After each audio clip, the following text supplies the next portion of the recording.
السلام عليكم ورحمة الله وبركاته. الحمد لله نحمده ونستعينه ونستغفره ونؤمن به ونتوكل عليه ونعوذ بالله من شرور أنفسنا ومن سيئات أعمالنا. من يهده الله فلا مضل له ومن يضلله فلا هادي له. ونشهد أن لا إله إلا الله وحده لا شريك له. ونشهد أن سيدنا ونبينا مولانا محمدا عبده ورسوله أرسله الله بالحق بشيرا ونذيرا. أما بعد فقد قال الله تعالى في كلامه القديم: أعوذ بالله من الشيطان الرجيم. بسم الله الرحمن الرحيم. الذين يؤمنون بالغيب ويقيمون الصلاة ومما رزقناهم ينفقون. صدق الله العظيم. கண்ணியத்திற்குரிய பெரியோர்களே, சகோதரர்களே, முத்தகீன் என்று சொல்லப்படக்கூடிய பயபக்தியாளர்கள் யார் என்பதை பற்றி அல்லாஹ் தஆலா இப்பொழுது வாசிக்கப்பட்ட இந்த ஆயத்தின் மூலமாக நமக்கு தெளிவாக்குகின்றார். முத்தகீன் என்று சொல்லப்படக்கூடியவர்கள் அல்லதீன யுமினூன பில் கைப், மறைவானவற்றை கொண்டு அவர்கள் நம்பிக்கை கொள்வார்கள். வ யுகீமூன ஸலாத், தொழுகையை நிலைநிறுத்துவார்கள். வ மிம்மா ரஸக்னாஹும் யுன்ஃபிகூன், அவர்களுக்கு நாம் கொடுத்தவற்றிலிருந்து செலவு செய்வார்கள் என்பதாக இங்கே குறிப்பிடுகின்றார். இந்த மூன்று விதமான அம்சங்கள் இங்கே குறிப்பிடப்படுகின்றன. அதில் முதலாவதாக யுமினூன பில் கைப், மறைவானவற்றை நம்புவது என்பது பற்றியுள்ள விளக்கம் சென்ற வாரம் சொல்லப்பட்டது. மறைவான விஷயங்கள் என்பவை ஒரு மூமினான மனிதர் அவற்றை நம்பும் பொழுதுதான் அவருடைய ஈமான் ஆகிறது நிரப்பம் பெறக்கூடியதாக இருக்கும். பொதுவாக ஈமான் என்பதை மறைவான விஷயங்களை நம்புவதற்குத்தான் சொல்லப்படும். அது பற்றி பல விளக்கங்கள் சொல்லப்பட்டன. இரண்டாவதாக, அத்தகைய அந்த மனிதர்கள், இந்த குர்ஆன், இந்த வேதமாகிறது முத்தகீன்களுக்கு நேர்வழி காட்டும், முத்தகீன்களை நேர்வழியில் செலுத்தும் என்பதாக அல்லாஹ் தஆலா சொல்லிவிட்டு இந்த அடையாளங்களை சொல்லுகின்றார். அவர்கள் யார் என்றால் என்பதாக அவர்களுடைய அடையாளங்களில் இரண்டாவதாக அவர்கள் யுகீமூன ஸலாத்த, தொழுகையை நிலைநிறுத்தக்கூடியவர்களாக இருப்பார்கள் என்று குறிப்பிடுகின்றார். இந்த தொழுகையை நிலைநிறுத்துதல் என்பது ஒரு மனிதன் ஈமான் கொண்ட பின்னால் அந்த மனிதன் மீது கட்டாயமாக கூடிய, கடமையாக கூடிய இரண்டாவது அம்சமாக ஆக்கப்பட்டிருக்கிறது மார்க்கத்திலே. எவர் இஸ்லாத்தை, ஈமானை ஏற்றுக்கொள்ளுகின்றாரோ அப்படிப்பட்ட மனிதர் எல்லாம் உடனடியாக இந்த தொழுகைக்கு வந்துவிட வேண்டும். அந்த தொழுகையை நிரந்தரமாக நிலைப்படுத்தி தொழக்கூடியவராகவும் ஆகிவிட வேண்டும். அதை அல்லாஹ் தஆலா இந்த ஆயத்திலே தெரியப்படுத்துகின்றார். ரசூலுல்லாஹி ஸல்லல்லாஹு அலைஹி வஸல்லம் அவர்கள் சொல்லக்கூடிய பல்வேறு ஹதீஸ்களிலும் இதை சுட்டிக்காட்டுகின்றார்கள். புனியல் இஸ்லாம் அலா ஹம்ஸின், இஸ்லாம் 5 காரியங்களின் மீது அமைக்கப்பட்டிருக்கின்றது என்ற ஹதீஸிலும் கூட முதலாவதாக கலிமாவை பற்றி சொல்லிவிட்டு இரண்டாவதாக தொழுகையை நிலைநிறுத்துதல் என்பதாக நபி அவர்கள் சொல்லி காட்டுகின்றார்கள். எனவே அல்லாஹ் தஆலா சொல்லக்கூடிய இந்த அமைப்பின்படி, இந்த ஆயத்தில் உள்ள அமைப்பின்படி ரசூலுல்லாஹி ஸல்லல்லாஹு அலைஹி வஸல்லம் அவர்களும் சுட்டி காட்டுகின்றார்கள். எவரவர் ஈமான் கொண்டிருக்கின்றேன் என்று சொல்லுகின்றாரோ, நான் முஸ்லிம், நான் மூமின் என்பதாக சொல்லிக் கொள்ளுகிறாரோ, அவரெல்லாம் தொழுகையை கட்டாயமாக நிலைநிறுத்தக்கூடியவராக இருக்க வேண்டும். தொழுகையை பற்றி அல்லாஹ் தஆலா சொல்லக்கூடிய இடங்கள் எல்லாம் தொழுகையை நீங்கள் தொழுங்கள் என்பதாக சொல்லவில்லை, தொழுகையை நிலைநிறுத்துங்கள் என்பதாக சொல்லுகின்றார். வேறு பல இடங்களிலே ஏவல் வினையாகவே அதை சொல்லி காட்டுகின்றான். அகீமுஸ் ஸலாத்த, தொழுகையை நிலைநிறுத்துங்கள் என்பதாக. இந்த இடத்தில் மறைமுகமாக அல்லாஹ் தஆலா குறிப்பிடுகின்றான், யுகீமூன ஸலாத்த, தொழுகையை அவர்கள் நிலைநிறுத்துவார்கள். அந்த முத்தகீன் என்பவர்கள் தொழுகையை நிலைநிறுத்துவார்கள். யுகீமூன என்பது ஒரு வார்த்தை, அஸ்ஸலா என்பது ஒரு வார்த்தை. சலாத் என்று சொன்னால் அரபியிலே தொழுகை என்பதாக இப்பொழுது இங்கே விளக்கம் சொல்ல விரிவுரை செய்யப்பட்டிருக்கின்றது. ஆனால் அசல்ல சலாத் என்பது துஆ என்ற பொருளிலே சொல்லப்படும். சலாத் என்பது துஆவுடைய பொருளிலே அது கொண்டு வரப்படும். இது அகராதியினுடைய பொருள்படி. ஆனால் மார்க்கத்திலே ஷரியாத்திலே சலாத் என்பது குர்ஆனுடைய ஹதீஸினுடைய முறைப்படி சில குறிப்பிட்ட காரியங்களை செயல்களை நிறைவேற்றுவதற்கு பெயர் சலாத் என்பதாக சொல்லப்படும். அது தக்பீர் கட்டுதல், நிலை நிற்குதல், கிராத் ஓதுதல், ருகூ செய்தல், சுஜூது செய்தல், இருப்பு இருத்தல் ஆகியவை சேர்ந்த ஒரு அம்சத்திற்கு பெயர் சலாத் என்பதாக சொல்லப்படும். இந்த தொழுகையை, இதற்கு பெயர் தொழுகை என்பதாக நாம் தமிழிலே சொல்லுகின்றோம். இந்த மாதிரி உள்ள அமைப்புள்ள இந்த தொழுகையை நிரந்தரமாக கொண்டு வர வேண்டும், நிலை நிறுத்த வேண்டும் என்பது அல்லாஹ் தஆலாவுடைய கட்டளை. எனவே தொழுகையை பற்றி எந்த இடத்திலெல்லாம் அல்லாஹ் தஆலா சொல்லுகின்றானோ அந்த இடத்திலெல்லாம் யுகீமூன அல்லது அகீமு அல்லது இகாமுஸ்ஸலா என்ற வார்த்தையை தான் அல்லாஹ் தஆலா போடுகின்றார். இங்கே தொழுகையை அவர்கள் நிலை நிறுத்துவார்கள் என்று சொல்லும் பொழுது அந்த தொழுகையை அதனுடைய பரலான காரியங்கள் எவை இருக்கின்றனவோ அவை அனைத்துடன் நிறைவேற்றுவதற்கு பெயர்தான் இகாமுஸ்ஸலா என்பதாக சொல்லப்படும். ஹஜ்ரத் இப்னு அப்பாஸ் ரலியல்லாஹு தஆலா அன்ஹு அவர்கள் இதற்கு விளக்கம் சொல்லும் பொழுது யுகீமூனஸ் ஸலாத்த பிஃப்ரூதிஹா, தொழுகையை அதனுடைய பரலான காரியங்களுடன் நிலை நிறுத்துவார்கள் என்பதாக குறிப்பிடுகின்றார்கள். அதே இப்னு அப்பாஸ் ரலியல்லாஹு தஆலா அன்ஹு அவர்கள் வேறொரு அறிவிப்பிலே இப்படி சொல்லி காட்டுகின்றார்கள், தொழுகையை நிலை நிறுத்துதல் என்று சொன்னால் அது ருகூஐ, சுஜூதை, திலாவத் குர்ஆன் ஓதுதலை, பயபக்தியை, கிப்லாவை முன்னோக்குவதை, பிறகு அந்த தொழுகையின் மீது உள்ள அமைப்பு, தொழுகையிலே இருக்கக்கூடிய எல்லா விதமான சட்டங்களையும் பரிபூர்ணமாக நிறைவேற்றுவதற்கு சொல்லப்படும் என்பதாக விளக்கம் சொல்லுகின்றார்கள். ஹஜ்ரத் கதாதா ரலியல்லாஹு தஆலா அன்ஹு அவர்கள் விளக்கம் சொல்லும் பொழுது இகாமத்துஸ் ஸலா, தொழுகையை நிலை நிறுத்துதல் என்பது அல் முஹாஃபலத்து அலா மவாகீதிஹா வ வுலூஇஹா வ ருகூஇஹா வ சுஜூதிஹா, தொழுகையை அதனுடைய நேரங்களில் தொழுது அதனை பேணுதலாக கொண்டு வருவதாகும், அதனுடைய ஒலுவை சரியாக நிறைவேற்றுவதாகும், அதனுடைய ருகூஅகளையும் சுஜூதுகளையும் மிகச் சரியாக நிறைவேற்றுவதாகும். இதுதான் தொழுகையை நிலை நிறுத்துதல் என்பதாக பொருளாகும் என்று குறிப்பிடுகின்றார்கள். இவ்வாறு பல விளக்கங்கள் சொல்லப்பட்டிருக்கின்றன. ஆக யுகீமூன ஸலா, யுகீமூன என்ற வார்த்தையினுடைய அசல் சொல் இகாமத். இகாமத் என்று சொன்னால் நிலை நிறுத்துதல். பொதுவாக தொழுகைக்கு இகாமத் சொல்றது, இகாமத் என்பதாக சொல்லுகின்றோமே, அதை நிலை நிறுத்துதல் அல்லது நிலை நிற்குதல் என்பதாக பொருள் அதற்கு சொல்லப்படும். அதே வார்த்தையை தான் அல்லாஹ் தஆலா தொழுகையை பற்றி சொல்லும் பொழுதும் குறிப்பிடுகின்றார். யுகீமூன என்பதனுடைய அசல் சொல் இகாமத் என்பதாகும். தொழுகையை நிலை நிறுத்துதல் என்று சொன்னால் இங்கே சொல்லப்பட்ட எல்லா காரியங்களையும் செய்தாக வேண்டும். அப்பொழுதுதான் தொழுகையை நிலை நிறுத்தியவராக அவராக முடியும். சரி, அது மட்டுமல்ல, அதாவது தொழுகையிலே இருக்கக்கூடிய விஷயங்கள் மட்டுமல்ல, தொழுகைக்கு முன்னதாக செய்யப்படக்கூடிய ஒலு போன்ற காரியங்களையும் பரிபூர்ணமாக நிறைவேற்றினால்தான் தொழுகையை நிலை நிறுத்துதல் என்பது உண்டாகும். நாம் தொழுகின்றோம், அந்த தொழுகை சரியாக ஆக்கப்பட வேண்டும் என்று சொன்னால், அதாவது தொழுகை அல்லாஹ் தஆலாவிடத்தில் ஏற்றுக்கொள்ளப்பட வேண்டும் என்றால் தொழுகைக்கு முன்னதாக இருக்கக்கூடிய ஒலுவை சரியாக செய்ய வேண்டும். ஒருவர் ஒலுவை சரியாக செய்யவில்லை, ஒலு செய்தார் ஆனால் சரியாக செய்யவில்லை என்று சொன்னால் இப்பொழுது அவருடைய தொழுகை எவ்வளவுதான் பயபக்தி உடையதாக இருந்தாலும் கூட அல்லாஹ்விடத்தில் ஏற்றுக்கொள்ளப்பட மாட்டார். தொழுகையை ஒலுவை பரிபூர்ணமாக முதலாவதாக செய்ய வேண்டும். ஒலுவை பரிபூர்ணமாக செய்வதற்கு பெயர் இஸ்பாகுல் வுது என்பதாக ரசூலுல்லாஹி ஸல்லல்லாஹு அலைஹி வஸல்லம் அவர்கள் குறிப்பிடுகின்றார்கள். இஸ்பாக் என்று சொன்னால் நிரப்பமாக்குதல் என்பதாக பொருள்.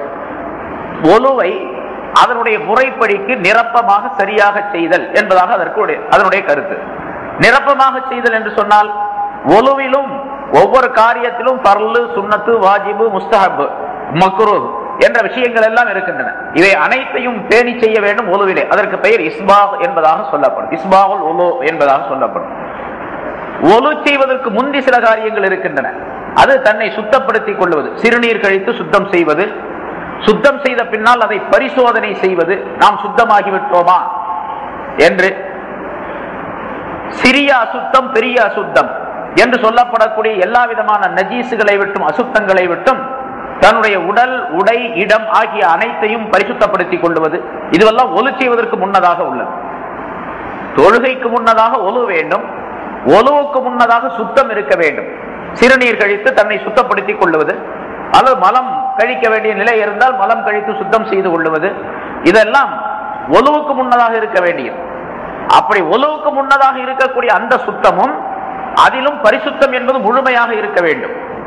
அரைகுறையாக அதை செய்துவிட்டு ஒரு மனிதர் ஒலு செய்தால் அதன் காரணமாக அந்த ஒலு கூடாத நிலை ஏற்பட்டுவிடும். ஒலு கூடாவிட்டால் தொழுகையும் கூடாமல் ஆகிவிடும். ஆகவே முதலாவதாக சுத்தம் செய்தல் என்பதை சரியாக அமைத்துக் கொள்ள வேண்டும்.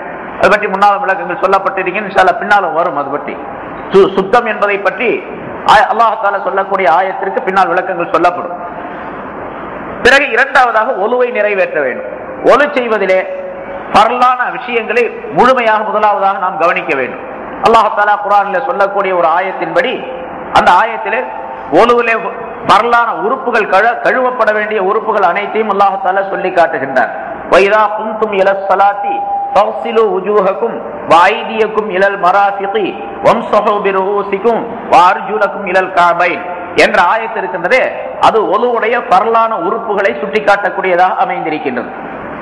நீங்கள் தொழுகைக்காக தயாரானால் அல்லாஹ் தஆலா சொல்லுகின்றார், தொழுகைக்காக வேண்டி நீங்கள் தயாராகிவிட்டால் ஃபக்ஸிலு வுஜூஹக்கும், உங்களுடைய முகங்களை நீங்கள் கழுவிக் கொள்ளுங்கள், உங்களுடைய கைகளை முழங்கை உட்பட நீங்கள் கழுவிக் கொள்ளுங்கள், உங்களுடைய தலையை தடவிக் கொள்ளுங்கள், தண்ணீரால் தடவிக் கொள்ளுங்கள், உங்களுடைய கால்களை கழுவிக் கொள்ளுங்கள் என்று அல்லாஹ் தஆலா சொல்லுகின்றார். இந்த 4 உறுப்புகளை அல்லாஹ் தஆலா சுட்டிக்காட்டி இருப்பதின் காரணமாக ஒலுவிலே ஃபர்லு 4 என்பதாக இமாம் அபூ ஹனீஃபா ரஹ்மத்துல்லாஹி அலைஹி அவர்கள் இந்த ஆயத்தை வைத்து தீர்ப்பளிக்கின்றார்கள்.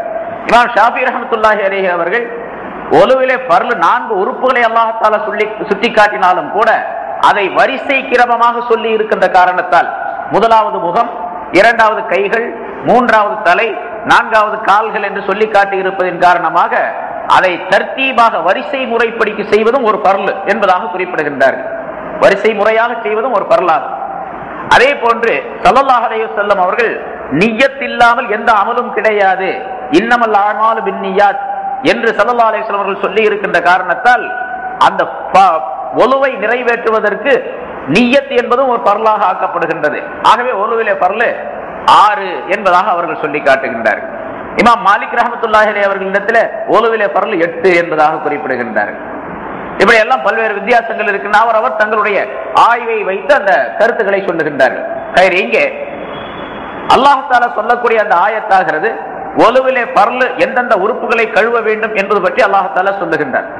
பிறகு ரசூலுல்லாஹி ஸல்லல்லாஹு அலைஹி வஸல்லம் அவர்கள் ஒலு செய்யும் போது ஆரம்பத்திலே எப்படி செய்ய வேண்டும், எந்த உறுப்பை எப்படி கழுவ வேண்டும், இரண்டாவது எதை செய்ய வேண்டும், மூன்றாவது எப்படி செய்ய வேண்டும், நான்காவது எப்படி செய்ய வேண்டும் என்று ஸல்லல்லாஹு அலைஹி வஸல்லம் அவர்கள் வரிசையாக செய்து காட்டி இருக்கின்றார்கள். ரசூலுல்லாஹி ஸல்லல்லாஹு அலைஹி வஸல்லம் அவர்களுக்கு ஹஜ்ரத் ஜிப்ரீல் அலைஹிஸ்ஸலாம் அவர்கள் செய்து காட்டினார்கள். ஆரம்பமாக தொழுகை கடமையாக்கப்பட்ட நேரத்தில் ஜிப்ரீல் அலைஹிஸ்ஸலாம் அவர்கள் வந்து ஒலு செய்யக்கூடிய முறையை கற்றுத் தந்தார்கள். ஸல்லல்லாஹு அலைஹி வஸல்லம் அவர்கள் மக்களுக்கு, சஹாபாக்களுக்கு கற்றுத் தந்தார்கள். அந்த முறைகள் எல்லாம் ஹதீஸ்களிலே மிக தெளிவாக அறிவிக்கப்பட்டிருக்கின்றது. ஆக ரசூலுல்லாஹி ஸல்லல்லாஹு அலைஹி வஸல்லம் அவர்கள் சஹாபாக்களுடைய காலத்திலே ரசூலுல்லாஹி ஸல்லல்லாஹு அலைஹி வஸல்லம் அவர்கள் இப்படி செய்வது ஃபர்லு, இப்படி செய்வது சுன்னத்து, இது முஸ்தஹப், இது மக்ரூஹ் என்றெல்லாம் ஸல்லல்லாஹு அலைஹி வஸல்லம் அவர்கள் சொல்லி தரவில்லை. சஹாபாக்களுடைய காலத்திலே ஒலுவுல ஃபர்லு 4, மீதி எல்லாம் சுன்னத்து அல்லது முஸ்தஹப் அப்படிங்கிற கணக்கு போட்டு யாரும் சொல்லவில்லை. ரசூலுல்லாஹி ஸல்லல்லாஹு அலைஹி வஸல்லம் அவர்கள் எப்படி செய்தார்களோ அதை பரிபூர்ணமாக அப்படியே செய்து முடித்தார்கள்.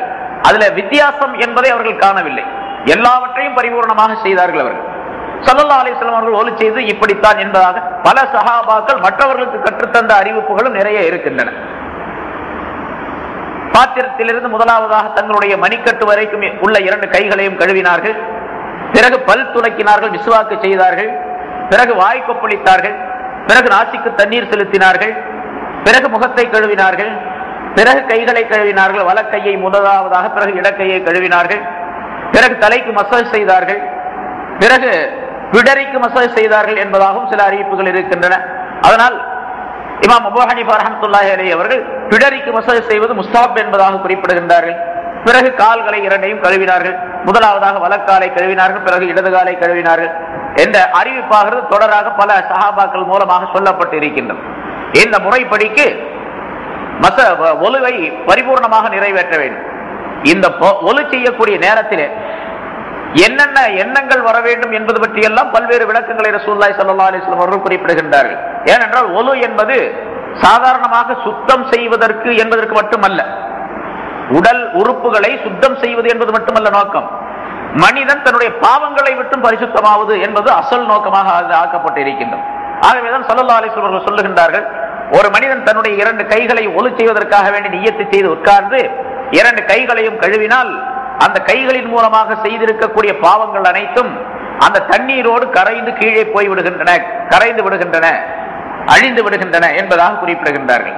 அந்த இன்னொரு ஹதீஸில் அந்த கைகளை கழுவக்கூடிய தண்ணீருடைய கடைசி சொட்டிலே அந்த பாவங்கள் அனைத்தும் வெளியேறி விடுகின்றன என்பதாக குறிப்பிடுகின்றார்கள். கழுவும் பொழுது ஆரம்ப நேரத்திலேயே அந்த பாவங்கள் போய் விடுகின்றனவா, அல்லது தண்ணீர் வடிந்து கடைசி சொட்டு அந்த கையில் இருந்து வெளியேறும் பொழுது பாவங்களும் வெளியேறி விடுகின்றனவா என்பதிலே கருத்து வேறுபாடு. பெரும்பாலான உலமாக்களிடத்தில் கடைசி சொட்டு தண்ணீர் வெளியேறும் பொழுதுதான் பாவங்களும் வெளியேறுகின்றன என்பதாக குறிப்பிடுகின்றார்கள். சரி, அதே போன்று முகத்தை கழுவும் பொழுது முகத்தில் இருக்கக்கூடிய உறுப்புகளின் மூலமாக செய்யப்பட்டிருக்கக்கூடிய பாவங்கள் அனைத்தும் வெளியாக்கப்படுகின்றன. கண்களின் மூலமாக பாவங்கள், காதுகளின் மூலமாக பாவங்கள், நாக்கின் மூலமாக பாவங்கள், சுவாசத்தின் மூலமாக பாவங்கள், இன்னும் எத்தனையோ விதமான பாவங்களை நாம் செய்கின்றோம். நம்முடைய தலையிலே உள்ள சிறப்பான உறுப்புகளின் மூலமாக அந்த பாவங்கள் எல்லாம் முகத்தை கழுவக்கூடிய அந்த தண்ணீரோடு கடைசி சொட்டோடு போக்கப்படுகின்றன, வெளியேறி விடுகின்றன என்பதாக குறிப்பிடுகின்றார். அதே போன்று தலைக்கு மசாஜ் செய்யும் பொழுது தலையினால் செய்திருக்கக்கூடிய பாவங்கள் போக்கப்படுகின்றன, கால்களை கழுவும் பொழுது கால்களினால் செய்யப்பட்ட பாவங்கள் போக்கப்படுகின்றன என்று ஸல்லல்லாஹு அலைஹி வஸல்லம் அவர்கள் சொல்லுகின்றார். இதுல பெரிய பாவங்கள் என்று பொருள் அல்ல. இமாம்களுடைய ஏகோபித்த அபிப்பிராயப்படி இந்த ஒலுவின் மூலமாக போக்கப்படக்கூடிய பாவங்கள் எல்லாம் சின்ன சின்ன பாவங்கள் தான் போக்கப்படுகின்றன. பெரிய பாவங்கள் அனைத்தும் தௌபாவை கொண்டுதான் போக்கப்படும். அது முன்னாலும் சொல்லி இருக்கின்றேன், பின்னாலும் இன்ஷா அல்லாஹ் நிறைய வரும் அது பற்றி. பாவம் பெரும்பாவங்கள் ஒலுவினால் பெரும்பாவங்கள் போக்கப்படுவது கிடையாது என்பதுதான் பெரும்பாலான உலமாக்களுடைய கருத்து. ஆனால் அல்லாஹ் தஆலா மனிதனுடைய எண்ணத்தை பொறுத்து, அவனுடைய இஹ்லாஸ் என்ற மன தூய்மையை பொறுத்து அல்லாஹ் தஆலா பெரும்பாவங்களை போக்கினாலும் அதில் ஒன்றும் ஆச்சரியமான விஷயம் அல்ல. ஏனென்றால் அல்லாஹ் தஆலா மிக தயாளமானவன், மன்னிக்க கூடியவன், மறைக்க கூடியவன், பாவங்களை பொறுக்கக்கூடியவன் அதிகமாக. ஆகவே அவன் பெரும்பாவங்களை போக்கிவிட்டாலும் அதில் ஆச்சரியப்படுவதற்கு ஒன்றும் கிடையாது. இப்படி ஒலு செய்வதன் மூலமாக வெறுமனே உறுப்பை கழுவுகின்றோம், அதாவது வெளி அசுத்தங்களை விட்டும் அழுக்குகளை விட்டும் உறுப்பை கழுவுகின்றோம் என்ற நிலை மட்டும் கிடையாது, அந்தரங்கமான பாவங்களும் அதிலே போக்கப்படுகின்றன என்பதாக ஸல்லல்லாஹு அலைஹி வஸல்லம் அவர்கள் குறிப்பிடுகின்றார்கள். ஆகவேதான் ஒலு, அந்த இஸ்பாகுல் உலு என்பது ஏற்பட்டால் தான் இந்த நிலை ஏற்படும் என்பதையும் நபி அவர்கள் குறிப்பிடுகின்றார்கள். ஆக தொழுகைக்கு முன்னாலே ஒலுவை நிரப்பமாக செய்வதற்கின்றதே அதுவும் இகாமத்து ஸலா என்பதிலே சேர்ந்ததுதான். யுகீமூன ஸலா என்று அல்லாஹ் தஆலா இங்கே சொல்லுகின்றானே, தொழுகையை நிலை நிறுத்துவார்கள் என்று, அந்த தொழுகையை நிலை நிறுத்துதல் என்பதே அதுவும் சேர்ந்ததுதான், ஒலுவும் சேர்ந்தது. தொழுகையை மட்டும் ஒருத்தர் பரிபூர்ணமா செய்யறாரு, நான் இகாமத்து ஸலாத்தை செய்து விட்டேன் அப்படின்னு சொல்ல முடியாது. அதுக்காக இந்த விளக்கம் சொல்லப்படும். ஒலுவையும் பரிபூர்ணமாக செய்தால்தான் இகாமத்து ஸலாத் உடையவராக அவர் ஆக முடியும். சரி, ஒலு செஞ்சிட்டார், ஜமாஅத் நடக்குது, சஃப் தொழுகைக்கு வருகிறார், சஃப்ல நிற்கிறார். சஃப்புகளில் சரியாக நின்றால் தான் சரியாக நிற்பதும் இகாமத்து ஸலாத்தில் சேர்ந்ததுதான். அல்லாஹ் தஆலா சொல்லக்கூடிய யுகீமூன ஸலா என்பதிலே சேர்ந்ததுதான். ஸல்லல்லாஹு அலைஹி வஸல்லம் அவர்கள் சொல்லுகின்றார்கள், சவ்வு சுஃபூஃபக்கும், உங்களுடைய சஃப்புகளை நீங்கள் சரியாக அமைத்துக் கொள்ளுங்கள், நேராக நின்று கொள்ளுங்கள். ஃபஇன்ன தஸ்வியத்த ஸுஃபூஃபி மின் இகாமத்தி ஸலா, சஃப்புகளை சரியாக அமைத்துக் கொள்வதும் தொழுகையை நிலை நிறுத்துவதில் உள்ளதுதான் என்பதாக ஸல்லல்லாஹு அலைஹி வஸல்லம் அவர்கள் சொல்லுகின்றார். அல்லாஹ் தஆலா சொல்லக்கூடிய இகாமத்து ஸலா இருக்கின்றதே, அது தொழுகையிலே சஃப்புகளை அணிவகுப்பதிலும் இருக்கின்றது. வெறுமனே நீங்கள் தொழுது முடிப்பதில் மட்டுமல்ல, நிலை நிற்பது, ருக்கூ செய்வது, சுஜூது செய்வது, இருப்பது, அத்தஹியாத் ஓதுவது என்பதில் மட்டுமல்ல, தொழுகையுடைய செயல்களில் மட்டுமல்ல, தொழுகைக்கு ஆரம்பமாக இருக்கக்கூடிய அந்த சஃப் இருக்கின்றதே அதிலும் இகாமத்து ஸலா என்பது இருக்கின்றது என்று ஸல்லல்லாஹு அலைஹி வஸல்லம் அவர்கள் குறிப்பிடுகின்றார். இதையெல்லாம் பேணி செய்ய வேண்டும். சஃப்பிலே நிற்கும் போது பக்கத்தில் நிற்கக்கூடியவருடைய தோளோடு தோள் ஒட்டி நிற்க வேண்டும், நெருங்கி நிற்க வேண்டும், இடைவெளி விடாமல் இருக்க வேண்டும், நேராக நிற்க வேண்டும் என்றெல்லாம் சட்டங்கள் இருக்கின்றன. அதை செய்யும் பொழுதுதான் இகாமத்து ஸலா என்பது ஏற்படும். அப்படி சஃப்புகளில் நின்ற பின்னால் அதற்கு அடுத்ததாக தொழுகைக்கு வர வேண்டும். இந்த தொழுகை என்பதிலே வெளியே உள்ள பரல், தொழுகையை ஆரம்பிப்பதற்கு முன்னாலே வெளியே உள்ள பரல்கள், தொழுகையை ஆரம்பித்த பின்னாலே உள்ளே உள்ள பரல்கள் என்பதாக எவை சொல்லப்பட்டு இருக்கின்றனோ அவற்றை எல்லாம் பரிபூர்ணமாக நிறைவேற்ற வேண்டும். முதலாவதாக அந்த நிய்யத்தை சரியாக ஆக்கிக் கொள்ள வேண்டும். எந்த தொழுகையை நாம் தொழப் போகின்றோமோ அந்த தொழுகையை அல்லாஹுக்காக வேண்டி நான் தொழுகின்றேன் என்ற எண்ணத்தோடு நிய்யத்தோடு நாம் தக்பீர் கட்ட வேண்டும். அந்த நிய்யத்தாகிறது கட்டாயமாக்கப்பட்டிருக்கின்றது. எல்லா மதுஹபிலும் வரலான விஷயம்தான். நிய்யத் என்பது எல்லா மதுஹபுகளிலும் கட்டாயமாக செய்யப்பட வேண்டிய ஒன்று. நிய்யத் என்று சொன்னால் மனதினால் நினைப்பதற்கு பெயர் தான் நிய்யத் என்பதாக சொல்லப்படும். நாவினால் சொல்லுவதற்கு நிய்யத் என்பதாக சொல்லப்படுவதில்லை. நாவினால் சொல்லப்படுவது என்பது அதிகபட்சமான செயலாகும். மனதிலே நினைத்ததை உறுதிப்படுத்தி வெளிப்படுத்துவது நாவினால் சொல்லக்கூடிய செயலாகும். ஒரு மனிதன் நாவினாலே சொல்லவே இல்லை, மனதினால் மட்டும் நிய்யத்து செய்து கொண்டு எண்ணிக்கொண்டு தக்பீர் கட்டி கொண்டார், போதுமானது. ஒருவர் மனதினால் நிய்யத்து செய்யவே இல்லை, நாவினால் மட்டும் நான் லோஹருடைய தொழுகையை தொழுகிறேன், இஷாவுடைய பரலை இமாமுடன் சேர்ந்து தொழுகிறேன் அப்படின்னு நாக்குல மட்டும் சொல்றாரு, மனசுல நிய்யத்தே வரல, தொழுக கூடாது. மனசுல நிய்யத்து வரலன்னா தொழுக கூடாது. நாவில் அந்த வார்த்தை வரவே இல்லை, மனதில் மட்டும் நிய்யத்து செய்து கொள்ளுகின்றார், போதுமானது, கூடும். ஆனால் சிறப்பான அம்சம், நிரப்பமான அம்சம் என்னவென்று சொன்னால், எதை மனதில் நிய்யத்து செய்கின்றாரோ அதை நாவினால் சொல்லிக் கொள்வது நல்லது. நாவினால் சொல்லிக் கொள்வது முஸ்தஹப்பான காரியம்தான். இருந்தாலும் மனதினால் சொல்லுவதை இன்னும் அதிகமாக உறுதிப்படுத்துவது, மனதினால் நினைப்பதை அதிகமாக உறுதிப்படுத்துவதற்கு நாவினால் சொல்லுவது சிறந்த அம்சமாக ஆக்கப்பட்டிருக்கின்றது.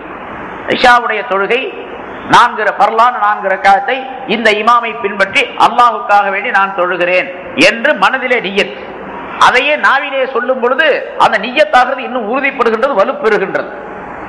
அதன் காரணமாக இவர் பின்னால் செய்யக்கூடிய அமல்கள் எல்லாம் ஷைத்தானுடைய வஸ்வாசிற்கு இலக்காகாமல் செய்யப்படக்கூடிய ஒரு சூழ்நிலை ஏற்பட்டு விடுகின்றது என்பதாக குறிப்பிடப்பட்டிருக்கிறது. இப்படி தொழுகைக்கு முன்னால், தொழுகையிலே உள்ளே நுழைந்த பின்னால் என்று சொல்லப்படக்கூடிய ஏராளமான அம்சங்கள் இருக்கின்றன. தொழுகை தக்பீர் தஹரீமா கட்டுகின்றோமே அல்லாஹு அக்பர் என்பதாக, தக்பீர் தஹரீமாவும் தொழுகைக்கு வெளியே உள்ள பரலாகும். தக்பீர் தஹரீமா கட்டிய பின்னாலே செய்யப்படக்கூடிய எல்லா செயல்களும் தொழுகைக்கு உள்ளே உள்ள பரல்களாக கருதப்படும். தொழுகைக்கு வெளியே உள்ள பரல்களுக்கு பெயர் ஷர்த்துகள் என்பதாக சொல்லப்படும். தக்பீர் கட்டிய பின்னால் தொழுகைக்கு உள்ளே செய்யப்படக்கூடிய செயல்கள் அனைத்தும், பரல்கள் அனைத்தும் ருக்குன்கள் என்பதாக சொல்லப்படும். ஷர்த் என்று சொன்னால் வெளி பரல், ருக்குன் என்று சொன்னால் உள் பரல் என்பதாக பொருளாகும். நீங்க கிதாபுகள்ல, ஃபிக்ஹுடைய கிதாபுகள்ல தமிழ்ல இருக்கு, இங்கிலீஷ்ல இருக்கு, மற்ற மொழிகள்ல இருக்கு, பார்க்கலாம். உள் பரல் வெளி பரல் என்பதாக இருக்கும். அது உருதுல இருந்துச்சுன்னா ஷர்த் ருக்குன் என்பதாக போடுவார்கள். உருதுலையோ அரபியிலோ இருந்தா ஷர்த் என்பதாகவும் ருக்குன் என்பதாகவும் போடப்பட்டிருக்கும். ஷர்த் என்று சொன்னால் வெளியே உள்ளது, ருக்குன் என்று சொன்னால் உள்ளே உள்ளது என்பதாக பொருளாகும். இப்படி ஏராளமான விஷயங்கள் அந்த தொழுகையிலே இருக்கின்றன. இந்த முறைகளை எல்லாம் பேணி செய்யும் பொழுதுதான் இகாமத்து ஸலா என்பது ஏற்படும் என்பதையும் அல்லாஹ் தஆலா இங்கே குறிப்பிடுகின்றார். உலமாக்கள், முஃபஸ்ஸிரீன்கள் இந்த யுகீமூன ஸலா என்ற வார்த்தைக்கு, இந்த வாசகத்திற்கு இது போன்ற ஏராளமான விளக்கங்களை சொல்லி காட்டுகின்றார்கள். இந்த முறைப்படிக்கு ஒரு மனிதன் செய்தால்தான் அந்த தொழுகை பலனுள்ளதாக இருக்கும், இந்த மனிதனுக்கு உலகத்திலும் ஆகிரத்திலும் நல்ல பலன்களை தரக்கூடியதாக இருக்கும் என்பதாக குறிப்பிடப்பட்டு இருக்கின்றது. அது பற்றி ஏராளமான ஆயத்துக்களை அல்லாஹ் தஆலா குர்ஆனின் மூலமாக நமக்கு சொல்லி காட்டுகின்றான். இந்த தொழுகை இருக்கின்றதே பொதுவாக ஒரு ரக்காத் என்று வைத்துக் கொள்வோம். முன்னால் சொல்லப்பட்டது 4 அம்சங்களை கொண்டது ஒரு ரக்காத் என்பது. நிலை நிற்பது, ருக்கூ செய்வது, சுஜூது செய்வது, இருப்பது. இந்த 4 அம்சங்களை கொண்டது தொழுகை என்பது. இந்த 4 அம்சங்களை கொண்ட தொழுகையிலே இமாம் அபுல் லைஸ் ரஹ்மத்துல்லாஹி அலைஹி அவர்கள் குறிப்பிடுகின்றார்கள், ஒரு தொழுகையிலே 12,000 ரகசியங்கள் இருக்கின்றன. 2 ரக்காத்தை தொழுகின்றார் என்று சொன்னால் அதிலே 12,000 ரகசியங்கள், 12,000 விதமான பலன்கள் இருக்கின்றன. ரகசியங்கள் என்று சொன்னால் 12,000 விதமான பலன்கள் இருக்கின்றன. அந்த 12,000 விதமான பலன்களையும் 12 செயல்களிலே அல்லாஹ் தஆலா அமைத்து தந்திருக்கின்றான். ஒவ்வொரு செயலும் ஒரு 1000 ரகசியங்களை கொண்டது, 1000 விதமான பலாபலன்களை கொண்டது என்பதாக அவர்கள் குறிப்பிட்டு அதற்கு விளக்கம் சொல்லி காட்டுகின்றார்கள். அந்த 12 விஷயங்களை மிகச் சரியாக ஒருவர் செய்துவிட்டால் அந்த மனிதர் 12,000 லாபங்களையும் பெற்றுக்கொண்டவராக ஆவார். தொழுகையை எப்படி அல்லாஹ் சொன்னானோ, யுகீமூன ஸலா அல்லது இகாமுஸ் ஸலா என்று சொன்னானோ அந்த முறைப்படிக்கு செய்தவராக ஆவார் என்பதாக குறிப்பிடுகின்றார். அந்த 12 விஷயங்களிலே தொழுகையில் உள்ளே நுழைவதற்கு முன்னால் 6 விஷயங்கள், தொழுகைக்குள்ளே நுழைந்த பின்னால் 6 விஷயங்கள், 12 விஷயங்களை குறிப்பிடுகின்றார்கள். அதிலே முதலாவதாக இல்மை பற்றி சொல்லி காட்டுகின்றார்கள். 12 முதலாவது இல்ம், மார்க்க அறிவு வேண்டும்.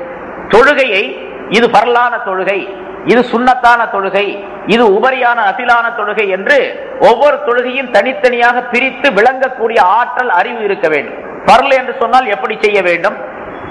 தொழுகையில எல்லாம் ஒரே அம்சம் தான். மனிதனுடைய எண்ணத்தை பொறுத்து அது பரலாக, சுன்னத்தாக, நபிலாக, வாஜிபாக மாறுகின்றது. எண்ணம் தான், நிய்யத்து தான் அந்த தொழுகையை மாற்றி தருகின்றது. இதையெல்லாம் விளங்கக்கூடிய தன்மை, அந்த அறிவு அந்த மனிதனுக்கு இருக்க வேண்டும். முதலாவதாக இல்ம் இருக்க வேண்டும். பர்ல் எது, சுன்னத்து எது என்று விளங்கக்கூடிய தன்மை இருக்க வேண்டும். பர்ல் என்றால் என்ன, சுன்னத் என்றால் என்ன என்று விளங்கக்கூடிய அறிவு அவரிடத்தில் இருக்க வேண்டும். இல்லாவிட்டால் இவர் பின்னால் தொழக்கூடிய தொழுகை எல்லாம் ஒரே மாதிரி தொழுதுட்டு போயிடுறாரு, எந்த விதமான பலனும் கிடையாது. சும்மாவா தக்பீர் கட்டி நின்றுக்கிறார். இதுவும் தொழுகை, இதுவும் அதே மாதிரி தான், அதுவும் அதே மாதிரி தான் என்று நினைக்கின்றார். இமாமுடன் சேர்ந்து தொழுகிறாரு, அதுலயும் அதே மாதிரி தான் நிலை நிற்கிறது, கிராத் ஓதுறது, ருக்கு செய்யறது, சுஜூத் செய்யறது, இருப்பு இருக்கிறது, சலாம் கொடுக்கிறது, அத்தையாத்து எல்லாம் ஒரே மாதிரி. இமாம் விட்டு தனியா தொழுகிறார், அதுவும் அதே மாதிரி தான் தொழுகிறாரு. நான் முன்னால சொன்னேன், பரலுக்கு ஒரு 4 சஜிதா, பரலான தொழுகைக்குள்ள 2 ருக்கு அப்படி கிடையாது. பரலு, சுன்னத்து, வாஜிப், முஸ்தஹப் எந்த தொழுகையாக இருந்தாலும் சரி எல்லாத்துக்கும் ஒரே மாதிரி தான். ஒரு ருக்கு 2 சுஜூத் தான் எல்லாத்துக்கும். இப்ப அது பரலாக, சுன்னத்தாக, முஸ்தஹப்பாக, நஃபிலாக மாறுவதற்குரிய நிலை நிய்யத்தை கொண்டு ஏற்படுகின்றது. இந்த விளக்கங்கள் எல்லாம் முதலாவதாக இருக்க வேண்டும். இரண்டாவதாக, அதாவது இந்த 12 விஷயங்களிலும் 12 விஷயங்கள் சொல்லப்பட்டன. 12லும் ஒவ்வொன்றிலும் 3 விதமான கருத்துக்களை அவர்கள் குறிப்பிடுகின்றார்கள். ஃபகீஹ் அபுல் லைஸ் ரஹ்மத்துல்லாஹி அலைஹி அவர்கள் ஒவ்வொன்றிலும் 3 விதமான கருத்துக்கள் இருக்கின்றன என்பதாக இந்த 3ஐயும் அந்த ஒவ்வொன்றிலும் நிறைவேற்ற வேண்டும். இப்ப இல்ம், அறிவு என்று எடுத்துக்கொண்டால் மார்க்க சட்டங்களை, மார்க்க அறிவு தெரிந்திருத்தல். இதுல பரலானது எது, சுன்னத்தான தொழுகை எது, பரலான தொழுகை என்று எது என்பதாக பகுத்து தெரிந்து கொள்ளக்கூடிய ஆற்றல், அறிவு இருக்க வேண்டும். இரண்டாவதாக, ஒலுவிலே உள்ள பரல்கள், சுன்னத்துகள், முஸ்தஹப்புகள், தொழுகையிலே உள்ள பரல்கள், முஸ்தஹப்புகள், சுன்னத்துகள் ஆகியவை பற்றியுள்ள இல்ம், அறிவு இருக்க வேண்டும், ஞானம் இருக்க வேண்டும். மூன்றாவதாக, எதன் மூலமாக தொழுகை நிறைவேறும், எந்தெந்த செயல்களின் மூலமாக தொழுகை முறிந்துவிடும் அப்படிங்கிறது தெரியும். ஏன்னா ஒருத்தருக்கு ஒண்ணுமே தெரியாது, தொழுகை எதனால முறிஞ்சிரும் அப்படிங்கறதே தெரியாதுங்க. அவர் பாட்டுக்கு தொழுதுட்டு போயிட்டே இருந்தார் அப்படின்னு சொன்னா இவருடைய தொழுகை கூடாமலேயே ஆயிடும். ரொம்ப பேர் நம்ம பார்க்க தக்பீர் கட்டிக்கிறாங்க, தக்பீர் கட்டணம் தாமதம் உடனே கையெடுத்து இங்க சொரிஞ்சிடுறாரு, இங்க சொரிஞ்சுக்கிறாரு. சில பேரை நம்ம பார்க்கிறோம், அவர் ஒரு நிமிஷம் அல்லது அரை நிமிஷம் தான் நின்று இருப்பார், சூரத்துல் ஃபாத்திஹா ஓதி அதுக்கு அடுத்தாப்புல ஒரு 2-3 ஆயத்தை ஓதி இருப்பார்.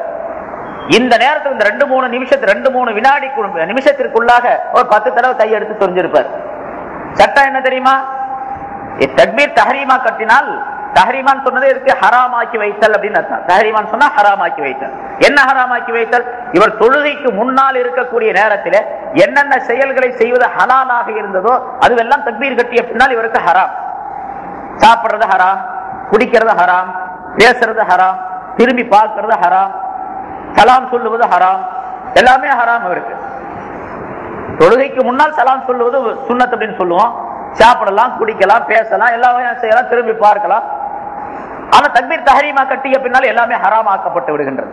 அதனால இதையெல்லாம் தெரியணும். தக்பீர் தஹரீமா கட்டிய பின்னால எதை செய்யலாம், எதை செய்யக்கூடாது அப்படிங்கறத ஒரு விளங்கி இருக்கணும். முதலாவதாக ரொம்ப பேர் பாக்குறோம், தக்பீர் கட்டணும்னு உடனே கையெடுத்து சொல்லுவார்.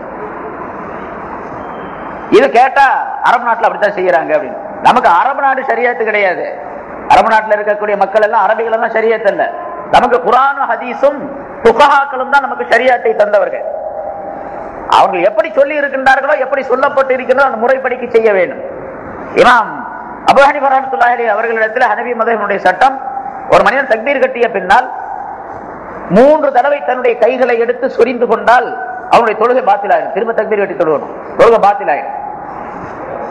சரி, அப்படியே நிர்பந்தமாக சொரிய வேண்டிய சூழ்நிலை ஏற்பட்டுச்சு. ஒரு கொசு கடிக்குது, ஒரு எறும்பு கடிக்குது என்று சொன்னால் ஒரு தடவை இப்படி கையை எடுக்கக்கூடியவர் அப்படி ஒரே ஒரு அசைவு மட்டும் தான் இருக்கணும். ஒரு விரல்ல ஒரு அசைவின் மூலமாக அப்படி சொல்லிட்டு முடிச்சிட வேண்டியது. அதுவும் கூட நிலை நிற்கக்கூடிய நேரத்தில் ஒரு விதம், ருக்கு இருக்கக்கூடிய நேரத்தில், சுஜூதில் இருக்கக்கூடிய நேரத்தில், இருப்பில் இருக்கக்கூடிய நேரத்தில் என்றெல்லாம் சில முறைகள், தர்த்தீபுகள் இருக்கின்றன. உதாரணமாக நிலை நிற்கக்கூடிய நேரத்தில் தக்பீர் கட்டி நிற்கிறான்.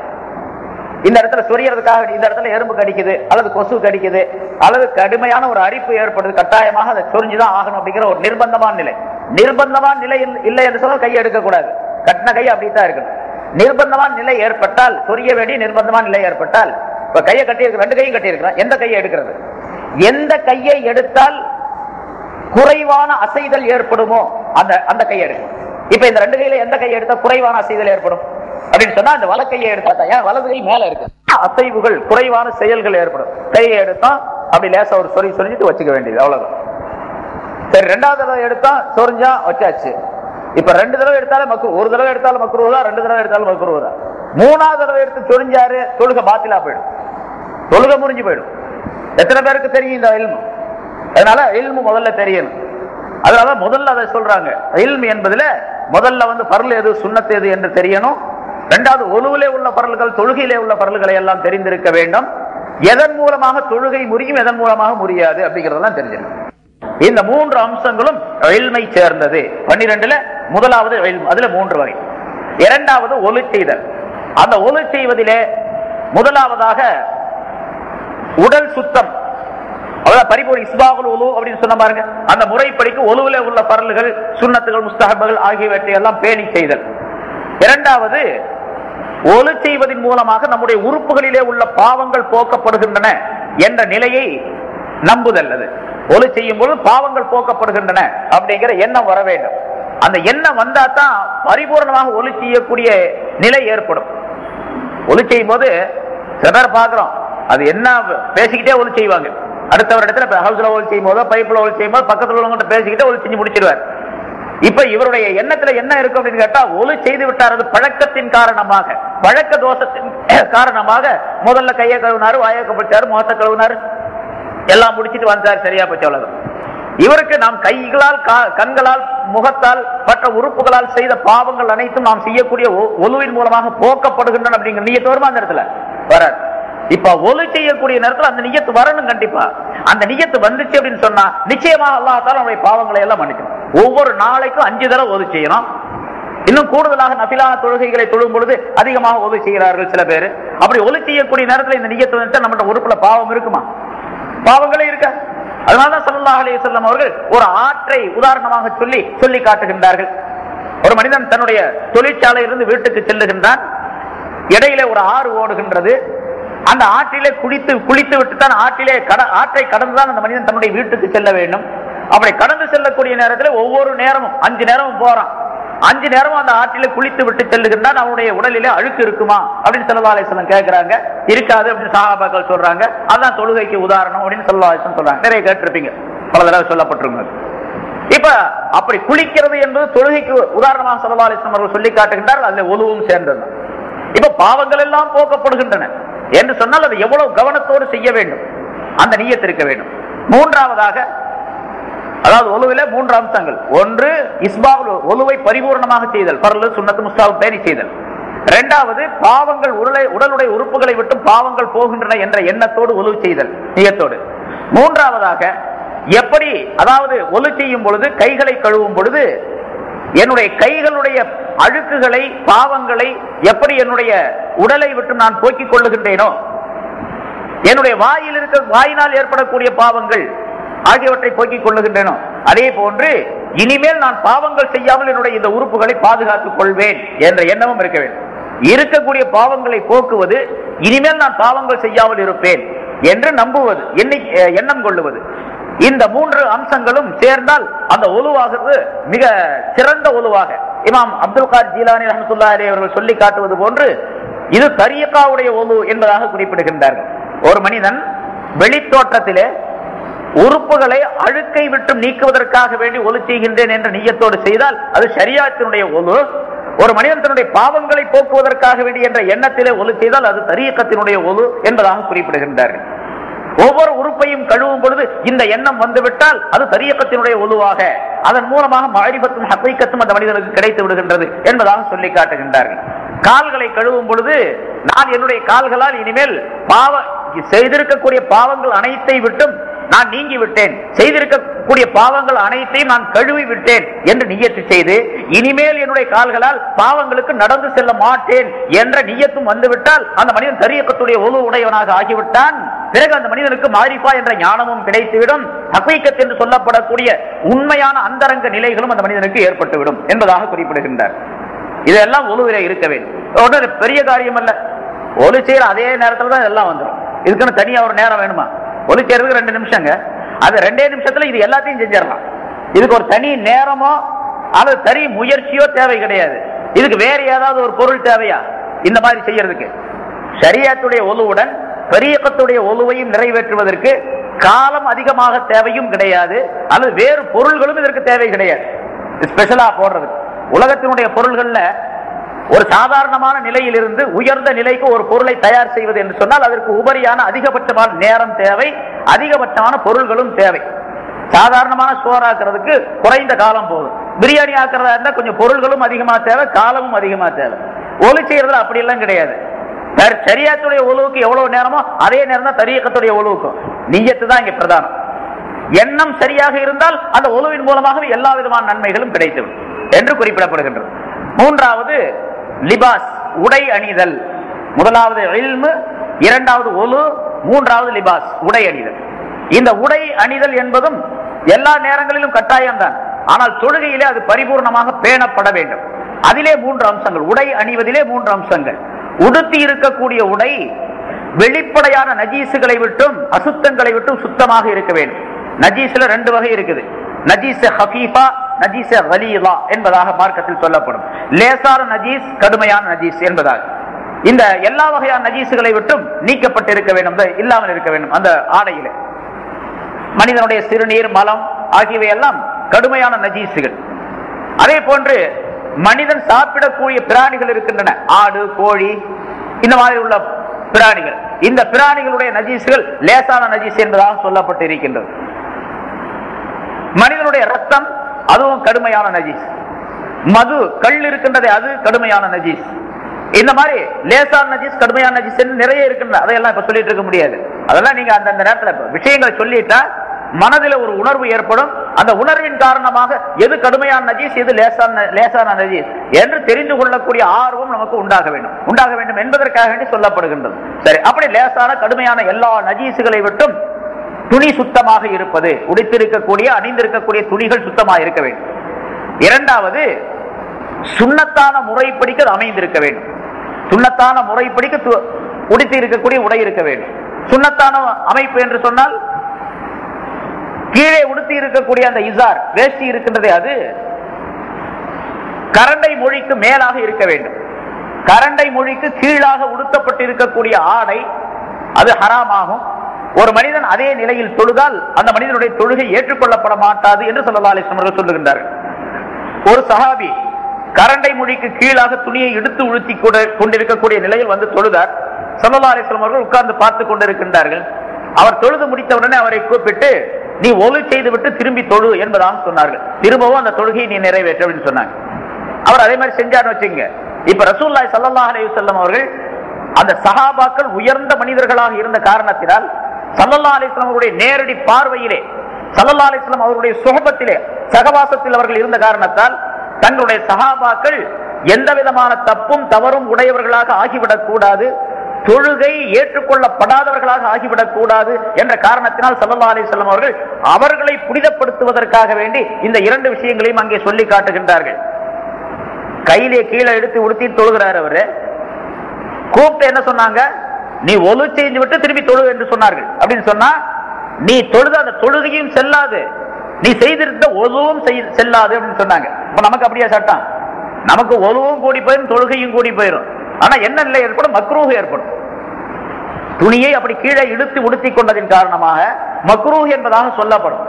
மக்ரூஹ் என்று சொன்னா என்ன கருத்து? மக்ரூஹ் சொன்னா சில பேர் ரொம்ப லேசா நினைச்சுக்கிறாங்க, மக்ரூஹ் தானே அப்படின்ட்டு. மக்ரூஹ் அப்படின்னு சொன்னா வெறுக்கப்பட்டது அப்படிங்கிற அர்த்தம். சரி, வெறுக்கப்பட்ட அந்த செயல் வெறுக்கப்பட்டது. வெறுக்கிறவன் யாரு? மக்ரூஹ் என்று அந்த செயலுக்கு சொன்னால் காரி, வெறுக்கக்கூடியவன் யார் என்று சொன்னா அல்லாஹ். அதை வெறுப்பவன் யார்? அல்லாஹ் வெறுக்கிறார். செயல் வெறுக்கப்பட்டது என்று சொல்லும் பொழுது அல்லாஹ் வெறுக்கக்கூடிய நிலையிலே ஒரு மனிதன் ஒரு செயலை செய்தால் அது எப்படிப்பட்டதா இருக்கும்? மக்ரூஹ்ங்கிறது கூட சாதாரணமான விஷயம் அல்ல. அல்லாஹ் என் மீது வெறுப்புடையவனாக இருக்கின்றான் அப்படின்னு ஒரு நிலையில் நமக்கு நான் நினைக்கிறேன்னு வச்சுங்க, அப்ப எப்படி இருக்கும் நமக்கு? அல்லாஹ் என்ன வெறுக்கிறான் அப்படின்னு சொன்னா, அல்லாஹ் என்ன வெறுக்கிறான் அப்படிங்கிற நினைச்சாவே எனக்கு பயமா இருக்கும். ஒவ்வொரு மனிதருக்கும், ஒவ்வொரு முஸ்லிமான மனிதருக்கும் பயமா இருக்கு.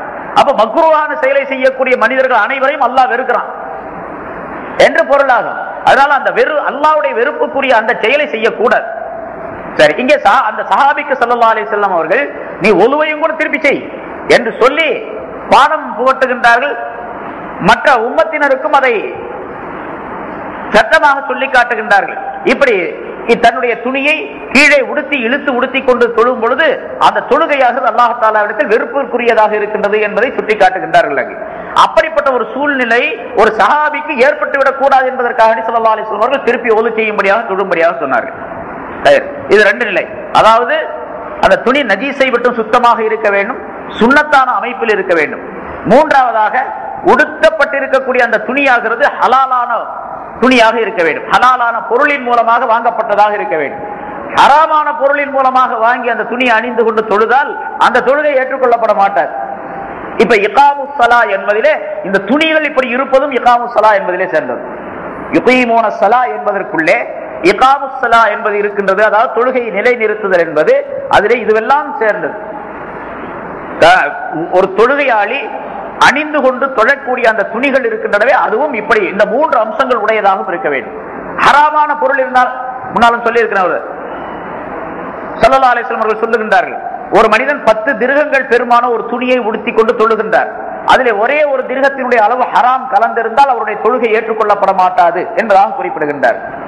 10ல 1 ஹராம், மீதி எல்லாம் 9 ஹலால் தான் என்று இருந்தாலும் கூட அவருடைய தொழுகை ஏற்றுக்கொள்ளப்பட மாட்டாது என்று இருந்தால் முழுசாவே வட்டி கடை வச்சிருக்கிறாரு, லாட்டரி சீட்டு கடை வச்சிருக்கிறாரு, முழுசாவே கலப்படம் செய்யறாரு, அதுல இருந்து சம்பாதிக்கிறாரு, வாங்கி எல்லாம் உடுத்தி உயர்தரமான துணிகளை உடுத்தி கொண்டு வந்து தொழுகிறாரு. இப்ப அவருடைய தொழுகை என்ன ஆகும்? ஆகவே தொழும் பொழுது உடுத்தப்பட்டு இருக்கக்கூடிய அந்த துணி ஹலாலான பொருளின் மூலமாக வாங்கப்பட்டதாக இருக்க வேண்டும். இது மூன்றாவது.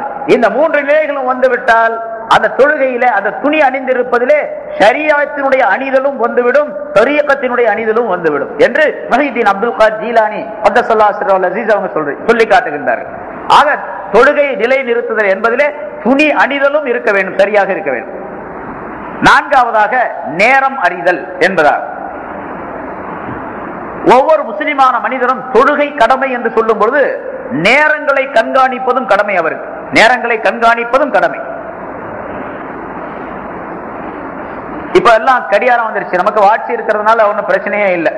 எந்த நேரத்தில் ஒவ்வொருடைய நேரம், எது அசுருடைய நேரம், எது மக்ரிப் இஷாவுடைய நேரம் அப்படின்னா கணக்கு போட்டு நம்ம சொல்லிடுறோம், கரெக்டா தெரிஞ்சு போயிடும். மணி எல்லாம் இல்லாமல் இருக்கக்கூடிய காலத்துல சூரியனை கணக்கு வைத்து நேரங்களை கணிக்க வேண்டும். இப்ப ரசூலுல்லாஹி ஸல்லல்லாஹு அலைஹி வஸல்லம் ஹதீஸ்கள்ல சூரியனை வைத்துத்தான் நேரங்களை எல்லாம் சொல்லி காட்டுகின்றன. அந்த காலத்துல கடிகாரம் கிடையாது, சூரியனுடைய அமைப்பை வைத்துத்தான் நேரங்கள் கணிக்கப்பட்டு இருக்கின்ற தொழுகையுடைய நேரங்கள். இப்ப கிழக்கு வெளுத்ததிலிருந்து சூரியன் உதயமாக கூடிய நேரம் வரைக்கும் ஃபஜ்ருடைய நேரம் என்று சொன்னால் கிழக்கு வெளுப்பது என்று சூரியனை வைத்துத்தான். சூரியன் கிழக்கு பக்கத்திலே தோன்றுவதற்கு முன்னதாக இருக்கக்கூடிய ஒரு மணி நேரம் அல்லது 1.5 மணி நேரத்திற்கு முன்னதாக கிழக்கு வெளுக்கக்கூடிய நிலை ஏற்படுகின்றது. அந்த நேரத்தை வைத்து தொழுகையுடைய நேரம் ஆரம்பம் என்பதாக கணிக்கின்றோம். இதை மனிதன் கண்காணித்துக் கொண்டிருக்க வேண்டும். சூரியனானது உச்சியை விட்டு சாய்ந்து விட்டது என்று இருந்தால் லொஹருடைய நேரம் ஆரம்பமாகிவிட்டது. அதிலிருந்து ஒரு பொருளுடைய 2 அளவு நிழல் அல்லது 1 அளவு நிழல் சாய்மானம் ஏற்படுகின்ற வரைக்கும், மேற்கு சூரியன் சாய்கின்ற வரைக்கும் லொஹருடைய நேரம் இருக்கின்றது. பிறகு அதிலிருந்து சூரியன் மறையக்கூடிய நேரம் வரைக்கும் மக்ரிபுடைய நேரம் இருக்கின்றது.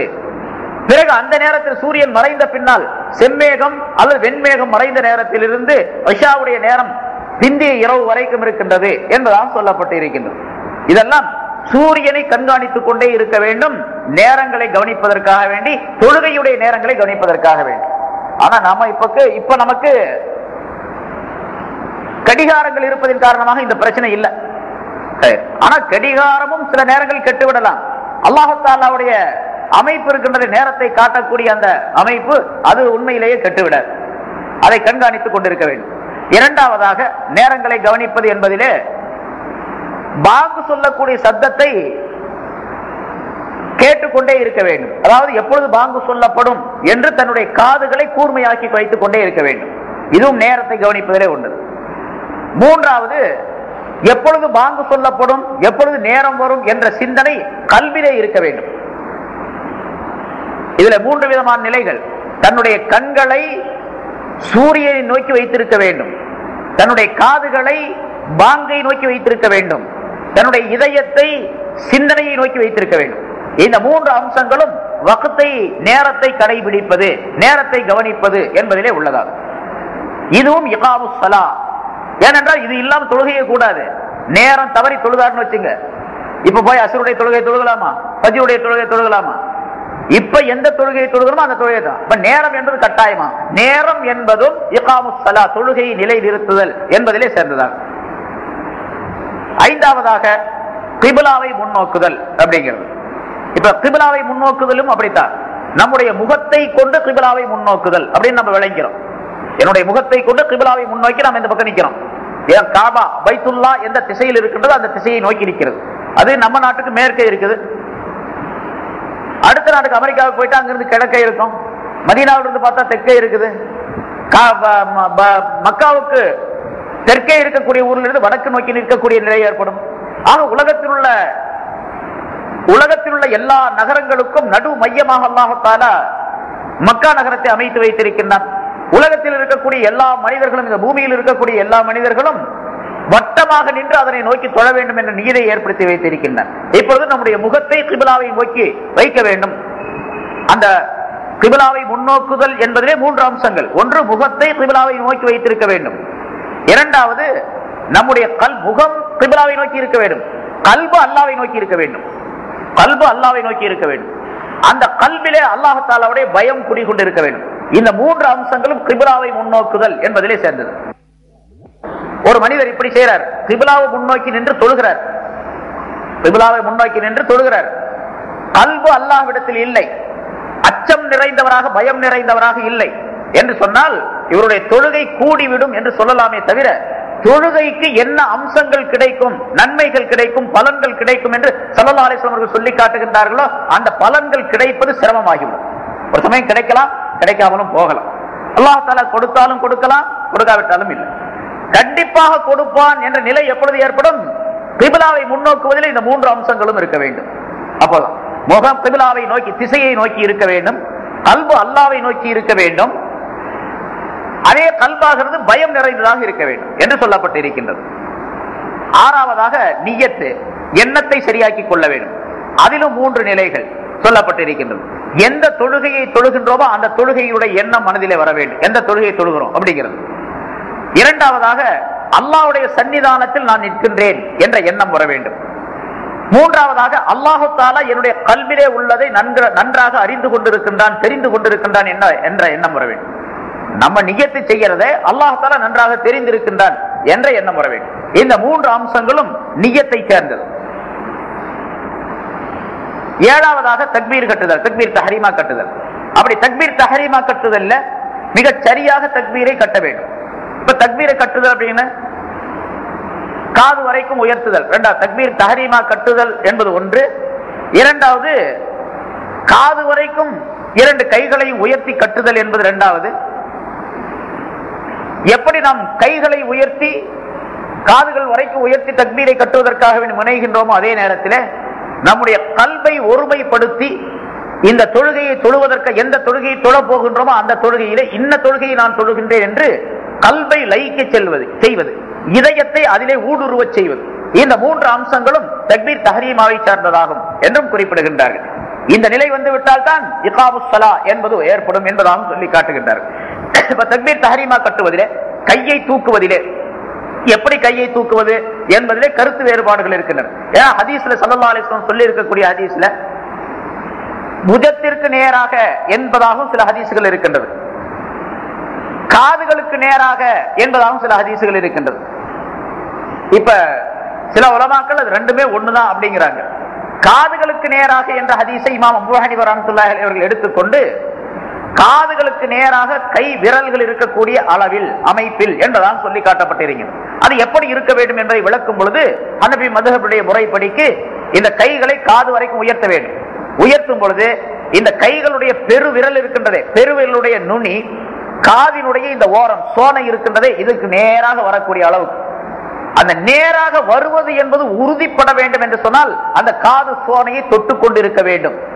உறுதிப்படுத்துவதற்காக வேண்டித்தான், உறுதிப்படுவதற்காக தொடுதல் காதை பிடிக்கிறதுங்கிற அர்த்தம் அல்ல. சில பேர் காதை இப்படி பிடிச்சிட்டு தக்பீர் கட்டுவாங்க. அது சில பேர் காதில் இப்படி கொண்டு போய் வச்சுக்கிட்டு தக்பீர் கட்டுவாங்க. அப்படியெல்லாம் செய்ய வேண்டிய அவசியம் கிடையாது. காதுக்கு நேராக இருக்க வேண்டும். ஹிதாஅல் உதுனைன், இரண்டு காதுகளுக்கு நேராக கைகளை வைத்திருந்தார்கள் ரசூலுல்லாஹி ஸல்லல்லாஹு அலைஹி வஸல்லம் அப்படின்னு ஹதீஸ் இருக்கு. காதுகளுக்கு நேராக அப்படின்னு சொன்னா என்ன அப்படிங்கிறதுக்கு பல விளக்கங்கள். ஒன்று, அதாவது இந்த இரண்டு பெரு விரல்களும், கையினுடைய இரண்டு பெரு விரல்களும் காதினுடைய இந்த சோனைக்கு நேராக இப்படி இருந்தா போதுமானது. சரி, இப்படி இருக்கும் பொழுது, இந்த மாதிரி இருக்கும் பொழுது தோளுக்கு புஜத்திற்கு நேராக என்ற நிலையும் ஏற்பட்டு விடுகின்றது. இன்னொரு ஹதீஸ்ல புஜங்களுக்கு நேராக வைத்திருந்தார்கள் அப்படின்னு சொல்லப்பட்டிருக்குது. இப்ப பாருங்க, இப்படி தூக்கும் பொழுது இது சில ஒருத்தருக்கு வந்து காதுக்கு நேரா தூக்குன மாதிரி தெரியும், இன்னொருத்தர் பார்க்கும் பொழுது புஜத்துக்கு நேரா தூக்குன மாதிரி இருக்கும். இப்ப ஸல்லல்லாஹு அலைஹி வஸல்லம் அவர்கள் செய்யும் பொழுது பார்த்து கொண்டிருக்கக்கூடிய சஹாபாக்கள் ஒருவர் ஸல்லல்லாஹு அலைஹி வஸல்லம் அவர்கள் காதுக்கு நேராக கையை உயர்த்தினார்கள் அப்படின்னு அறிவிக்கிறார், இன்னொருத்தர் புஜத்திற்கு நேராக கையை உயர்த்தினார்கள் அப்படின்னு அறிவிக்கிறார். ஒரு ஹதீஸை, ஒரு அறிவிப்பை ஒரு இமாம் எடுத்துக்கொண்டார், இன்னொரு அறிவிப்பை இன்னொரு இமாம் எடுத்துக்கொண்டார். அவ்வளவு. சில பேர் சொல்றாங்க நெஞ்சுக்கு, இதே நிலையை சில பேர் அறிவிக்கும் பொழுது நெஞ்சுக்கு நேராக ஸல்லல்லாஹு அலைஹி வஸல்லம் கைகளை உயர்த்தினார்கள் அப்படிங்கிறாங்க. பெருவிரலுடைய நுனி காதினுடைய இந்த ஓரம் சோனை இருக்கின்றதே இதுக்கு நேராக வரக்கூடிய அளவுக்கு, அந்த நேராக வருவது என்பது உறுதிப்பட வேண்டும் என்று சொன்னால் அந்த காது சோனையை தொட்டு கொண்டிருக்க வேண்டும். உறுதிப்படுத்துவதற்காக வேண்டித்தான், உறுதிப்படுவதற்காக தொடுதல் காதை பிடிக்கிறதுங்கிற அர்த்தம் அல்ல. சில பேர் காதை இப்படி பிடிச்சிக்கிட்டு தக்பீர் கட்டுவாங்க, அல்லது சில பேர் காதை இப்படி கொண்டு போய் வச்சுக்கிட்டு தக்பீர் கட்டுவாங்க. அப்படியெல்லாம் செய்ய வேண்டிய அவசியம் கிடையாது. காதுக்கு நேராக இருக்க வேண்டும். ஹிதாஅல் உதுனைன், இரண்டு காதுகளுக்கு நேராக கைகளை வைத்திருந்தார்கள் ரசூலுல்லாஹி ஸல்லல்லாஹு அலைஹி வஸல்லம் அப்படின்னு ஹதீஸ் இருக்கு. காதுகளுக்கு நேராக அப்படின்னு சொன்னா என்ன அப்படிங்கிறதுக்கு பல விளக்கங்கள். ஒன்று, அதாவது இந்த இரண்டு பெரு விரல்களும், கையினுடைய இரண்டு பெரு விரல்களும் காதினுடைய இந்த சோனைக்கு நேராக இப்படி இருந்தா போதுமானது. சரி, இப்படி இருக்கும் பொழுது, இந்த மாதிரி இருக்கும் பொழுது தோளுக்கு புஜத்திற்கு நேராக என்ற நிலையும் ஏற்பட்டு விடுகின்றது. இன்னொரு ஹதீஸ்ல புஜங்களுக்கு நேராக வைத்திருந்தார்கள் அப்படின்னு சொல்லப்பட்டிருக்குது. இப்ப பாருங்க, இப்படி தூக்கும் பொழுது இது சில ஒருத்தருக்கு வந்து காதுக்கு நேரா தூக்குன மாதிரி தெரியும், இன்னொருத்தர் பார்க்கும் பொழுது புஜத்துக்கு நேரா தூக்குன மாதிரி இருக்கும். இப்ப ஸல்லல்லாஹு அலைஹி வஸல்லம் அவர்கள் செய்யும் பொழுது பார்த்து கொண்டிருக்கக்கூடிய சஹாபாக்கள் ஒருவர் ஸல்லல்லாஹு அலைஹி வஸல்லம் அவர்கள் காதுக்கு நேராக கையை உயர்த்தினார்கள் அப்படின்னு அறிவிக்கிறார், இன்னொருத்தர் புஜத்திற்கு நேராக கையை உயர்த்தினார்கள் அப்படின்னு அறிவிக்கிறார். ஒரு ஹதீஸை, ஒரு அறிவிப்பை ஒரு இமாம் எடுத்துக்கொண்டார், இன்னொரு அறிவிப்பை இன்னொரு இமாம் எடுத்துக்கொண்டார். அவ்வளவு. சில பேர் சொல்றாங்க நெஞ்சுக்கு, இதே நிலையை சில பேர் அறிவிக்கும் பொழுது நெஞ்சுக்கு நேராக ஸல்லல்லாஹு அலைஹி வஸல்லம் கைகளை உயர்த்தினார்கள் அப்படிங்கிறாங்க. இப்ப ஸல்லல்லாஹு அலைஹி வஸல்லம் செஞ்சது ஒரே முறைதான், பார்க்கக்கூடியவர்களுக்கு இது 3-4 முறையாக தெரிகின்றது. இந்த 3-4 அமைப்புகளையும் பார்க்கக்கூடியவர்கள் அறிவித்து விட்டார்கள். அவருடைய முறைப்படிக்கு ஆய்வின்படி அவர்கள் எடுத்துக்கொண்டார்கள். அந்தந்த இமாம் இமாம் அபூ ஹனீஃபா ரஹ்மத்துல்லாஹி அலைஹி மதுஹபின்படிக்கு கைகளை காதுகள் வரைக்கும் உயர்த்த வேண்டும் என்று சொல்லும் பொழுது கைகளுடைய பெருவிரல்கள் இரண்டும் காதுடைய சோனை வரைக்கும் செல்ல வேண்டும் என்பதாக குறிப்பிடுகின்றார்கள். அதனால காதுடைய இந்த இரண்டு சோனைகளையும் தொட்டு கொண்டிருந்தால் தான் காதுகளுக்கு நேராக கைகள் உயர்த்தப்பட்டு இருக்கின்றன என்று உறுதிப்பட அங்கே விளங்க முடியும். அதனால காதுகளுடைய அளவு, காதை தொட்டு கொண்டிருக்கக்கூடிய அளவுக்கு என்பதாக சொல்லப்பட்டிருக்கிறது. ஷாஃபி மதுஹபில தோல் புஜம் வரைக்கும் முடியும். சில பேர் என்ன பண்றாங்க, ஷாஃபி மதுஹபிலே சும்மா இப்படி கையை இப்படி தூக்குறாங்க, அப்படி கட்டிக்கிறாங்க. அதுவும் தக்பீர் சரியான தக்பீர் என்பதாக சொல்ல முடியாது. தொழுக கூடி போயிடும், இந்த தக்பீர் கட்டுதல் சரியான முறை என்பதாக சொல்ல முடியாது. தக்பீர் கட்டும் பொழுது ஷாஃபி மதுஹபினுடைய முறைப்படி எடுத்துக்கொண்டாலும் கூட அவர்களும் புஜம் வரைக்கும் தூக்க வேண்டும். கைகளை தூக்கும் பொழுது இப்படி புஜத்துக்கு நேராக வரணும், அல்லது காதுகளுக்கு நேராக இப்படி வரணும். எப்படி கொஞ்சம் மேல வரணும், புஜத்துக்கு நேராக அந்த கைகளுடைய அமைப்பு இருக்க வேண்டும். சரி, அப்படி கைகளை வைக்கும் பொழுதும் கூட விரல்களை நன்றாக விரித்து வைத்திருக்க வேண்டும். விரல்களை விரித்து வைத்திருக்க, விரலை மூடிக்கிட்டு இப்படி தக்பீர். சில பேர் இப்படி தக்பீர் கட்டும்போது இப்படி கட்டுறாங்க, இப்படி கட்டுறது, கைகளை பொத்தி கொண்டு மூடிக்கொண்டு காதுகளுக்கு கொண்டு போறது, அதுவும் சரியில்லை, அதுவும் சரியான தக்பீராக ஆகாது.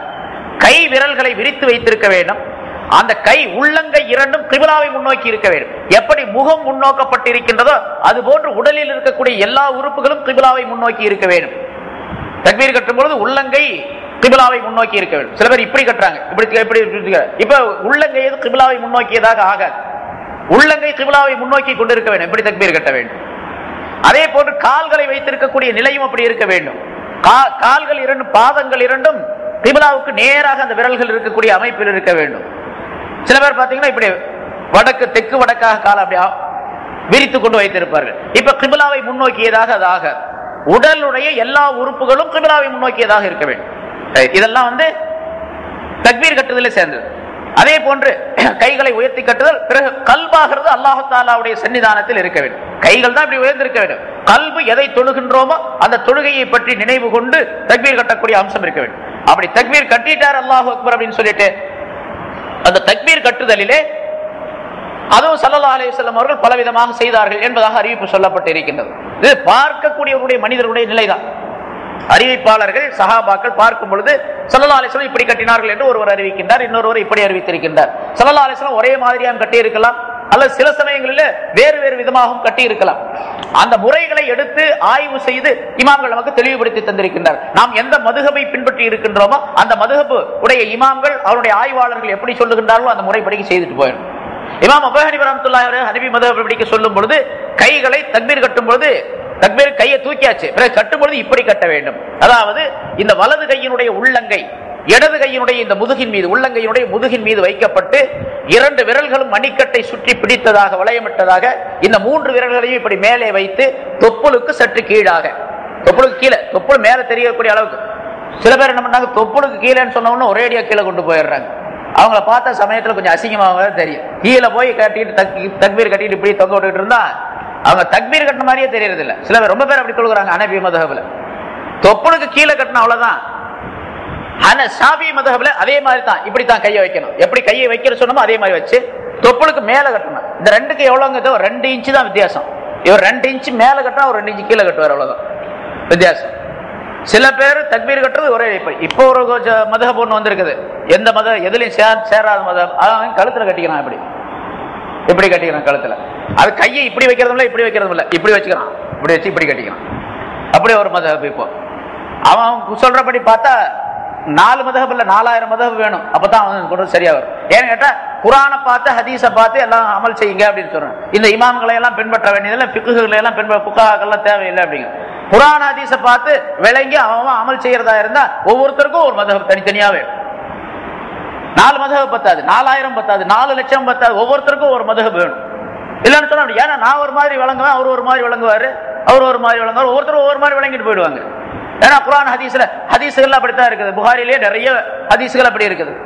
ஒரு ஹதீஸ்ல புகாரில சொல்றாங்க, நாங்கள் 19 நாள் ரசூலுல்லாஹி ஸல்லல்லாஹு அலைஹி வஸல்லம் அவர்களுடன் பிரயாணம் போனோம், தொழுகையை கஸ்ர் செய்தோம். ஆகவே 19 நாள் நாங்கள் பயணம் செய்தால் நாங்கள் கஸ்ர் செய்வோம் என்பதாக 4 ரக்காத் 2 ரக்காத் சுருக்கி தொழுவோம். 19 நாள் எந்த மதம்ல இருக்குதுப்பா? அதுக்கு கீழே அதுக்கு அடுத்த ஹதீஸ்ல வருது, நாங்க 10 நாள் ரசூலுல்லாஹி ஸல்லல்லாஹு அலைஹி வஸல்லம் அவர்களுடன் பிரயாணம் செய்தோம், அந்த 10 நாளிலே ரசூலுல்லாஹி ஸல்லல்லாஹு அலைஹி வஸல்லம் கஸ்ர் செய்து தொழுதார்கள் அப்படின்னு சொல்றாங்க. இப்ப 19 எடுத்துக்க, முதல் ஹதீஸ் எடுத்துக்கிட்டா ரெண்டாவது, ரெண்டுமே புகாரில தான் இருக்குது, ஒரே இடத்துல இருக்குது, அடுத்தடுத்து இருக்குது. இது மாதிரி நிறைய ஏராளமான விளக்கங்கள் இருக்குன்னு. சரி, அதெல்லாம் நமக்கு புகாக்கள் இமாம்கள் நமக்கு என்ன சொல்லி காட்டுகின்றார்களோ அந்த முறைப்படி செய்யணும். சரி, ஷாஃபி ஹனபி நம்முடைய நாட்டில் உள்ள ஷாஃபி ஹனபி மதம். ஷாஃபிக்காரங்க கட்டும்போது கையை இப்படித்தான் வைக்கணும், தொப்புளுக்கு கொஞ்சம் மேல வச்சுக்கணும், தொப்புளுக்கு கீழே வச்சுக்கணும், அவ்வளவுதான். ஒரு 2 இன்ச்சு தான் வித்தியாசம். அதுல ஒண்ணுமே பிரச்சனை இல்லை, எந்த பிரச்சனையும் கிடையாது. இங்க தக்பீர் கட்டுதல் அப்படி இருக்க வேண்டும். ஏன்னா அப்படி இருந்தா தான், அதாவது இதுல எதுக்காக வேண்டிய இந்த செயல்கள் எல்லாம் சொல்லப்படுது கேட்டா, இந்த செயல்களிலே கவனம் இருக்கும்போது தொழுகையில நிக்கிறாருங்கிற கவனம் இருக்கு அவருக்கு.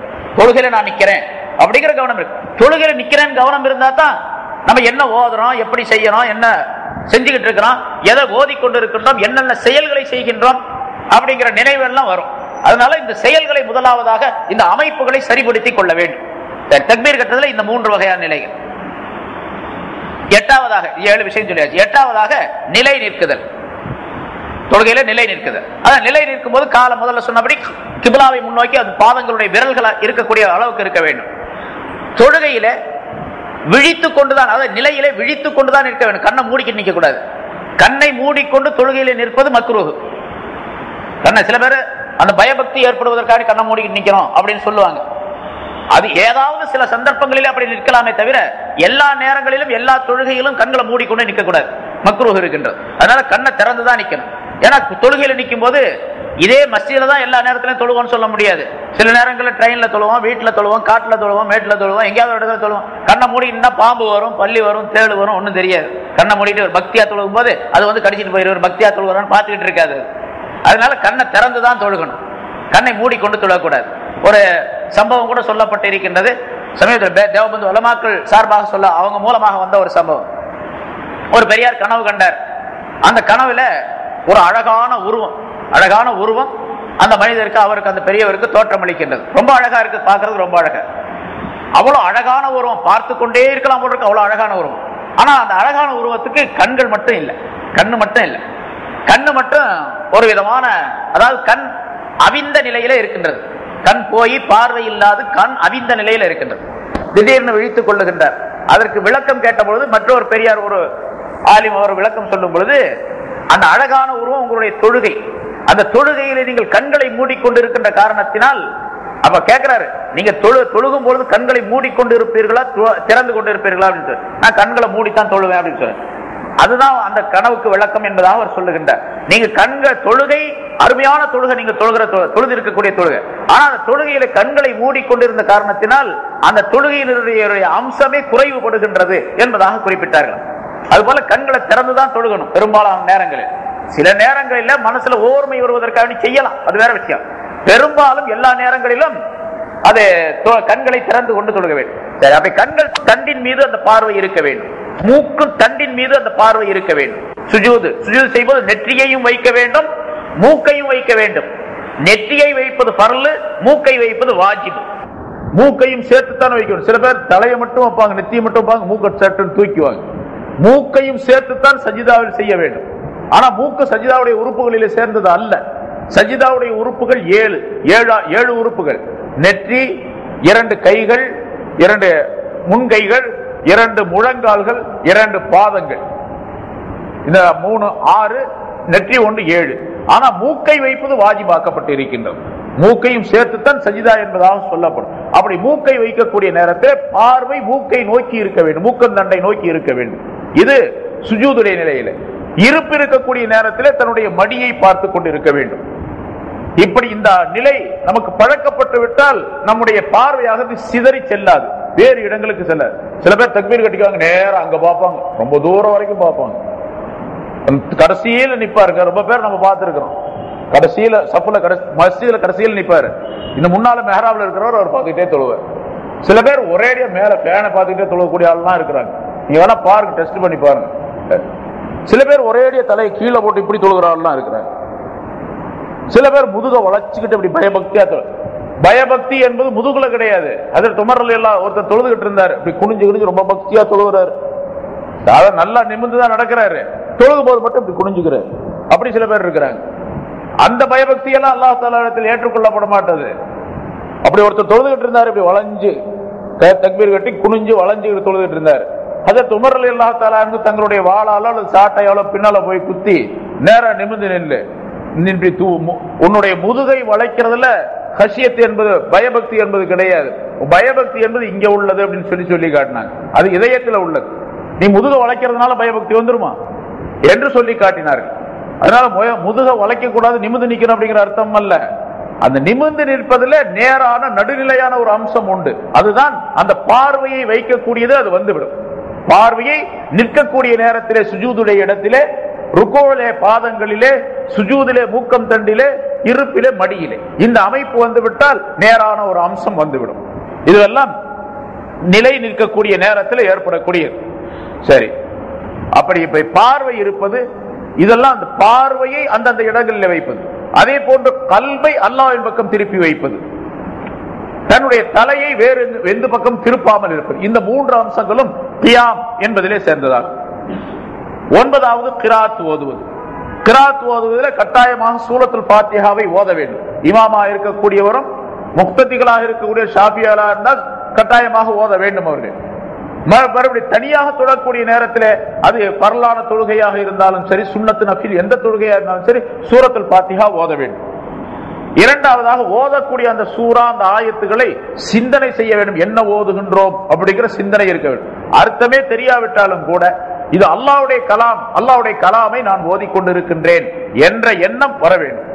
பிறகு எதை ஓதுகின்றோமோ அதனுடைய கருத்தை சிந்தித்து பார்த்து ஓதப்பட்ட அந்த ஆயத்தின்படி அமல் செய்யக்கூடிய மனப்பான்மை ஏற்பட வேண்டும். இந்த 3ம் கிராஅத்திலே உள்ளது.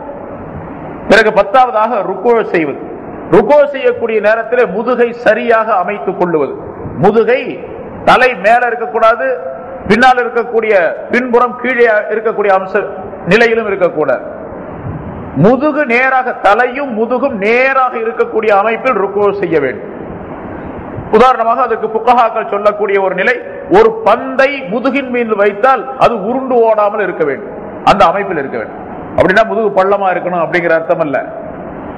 ஓரளவு முதுக அந்த பந்தை வைத்தால் அந்த பயத்து கீழ் நோக்கியோ அல்லது பின்னோக்கியோ முன்னோக்கியோ ஓடக்கூடிய அமைப்பில் இருக்கக்கூடாது. இதுக்கு உள்ள முறை என்னன்னு கேட்டா, 2 கால்களையும் முழங்கால்களையும் ஸ்டெடியாக சரியாக வைத்து நேராக வைத்துக் கொண்டு 2 கைகளையும் நீட்டி சரியாக வைத்துக் கொண்ட முழங்காலை பிடிக்கக்கூடிய அமைப்பிலே சரியாக வைத்துக் கொண்டால் முதுகு நேரா வந்துடும். சில பேர் பாருங்க முழங்கால வளைச்சுக்குவாங்க, ருக்கோல போகும்போது முழங்கால் வளைஞ்சிருக்கு, கைகளை நேரா வச்சுக்குவாங்க. முழங்கால வளைச்சு கைய நேரா வச்சாங்க, அப்படி இருந்து ருக்கோ செஞ்சாங்க, தலை மேல இருக்கும், பின்புறம் கீழே இருக்கு, இப்படி இருக்கும். சரி, சில பேர் பார்க்கலாம் காலை நேரா வச்சிருப்பாங்க, கையை மட்டும் வளைச்சுக்குவாங்க, காலை ஸ்டெடியா வச்சிருப்பாங்க, கையை மட்டும் இப்படி வளைச்சுக்கிட்டு அப்படி வளைச்சா தலை கீழே போயிடும், பின்புறம் மேல வந்து இப்படி இருக்கும். இந்த 2 அம்சமும் ருக்கோ செய்யக்கூடிய அம்சம் அல்ல. கால்களை ஸ்டெடியாக சரியாக வைத்துக் கொள்ள வேண்டும், முழங்கால்களை. அதே போன்று கைகளையும் ஸ்டெடியாக வளைக்காமல் சரியாக வைத்துக் கொள்ள, இப்படி வச்சுக்கிட்டா முதுகு சமமாக வந்தோம். இது ருக்கோ செய்யக்கூடிய முறை. அப்படி ருக்கோ செய்த பின்னாலே இந்த நிம்மதியாக, அதாவது துமானீனத் என்பதாக சொல்லப்படும், நிம்மதியாக சற்று நேரம் என்பது 3 தஸ்பீஹுடைய நேரம். அந்த 3 தஸ்பீஹ் சொல்லக்கூடிய நேரம் வரைக்கும் சரியாக குனிந்து இருக்க வேண்டும்.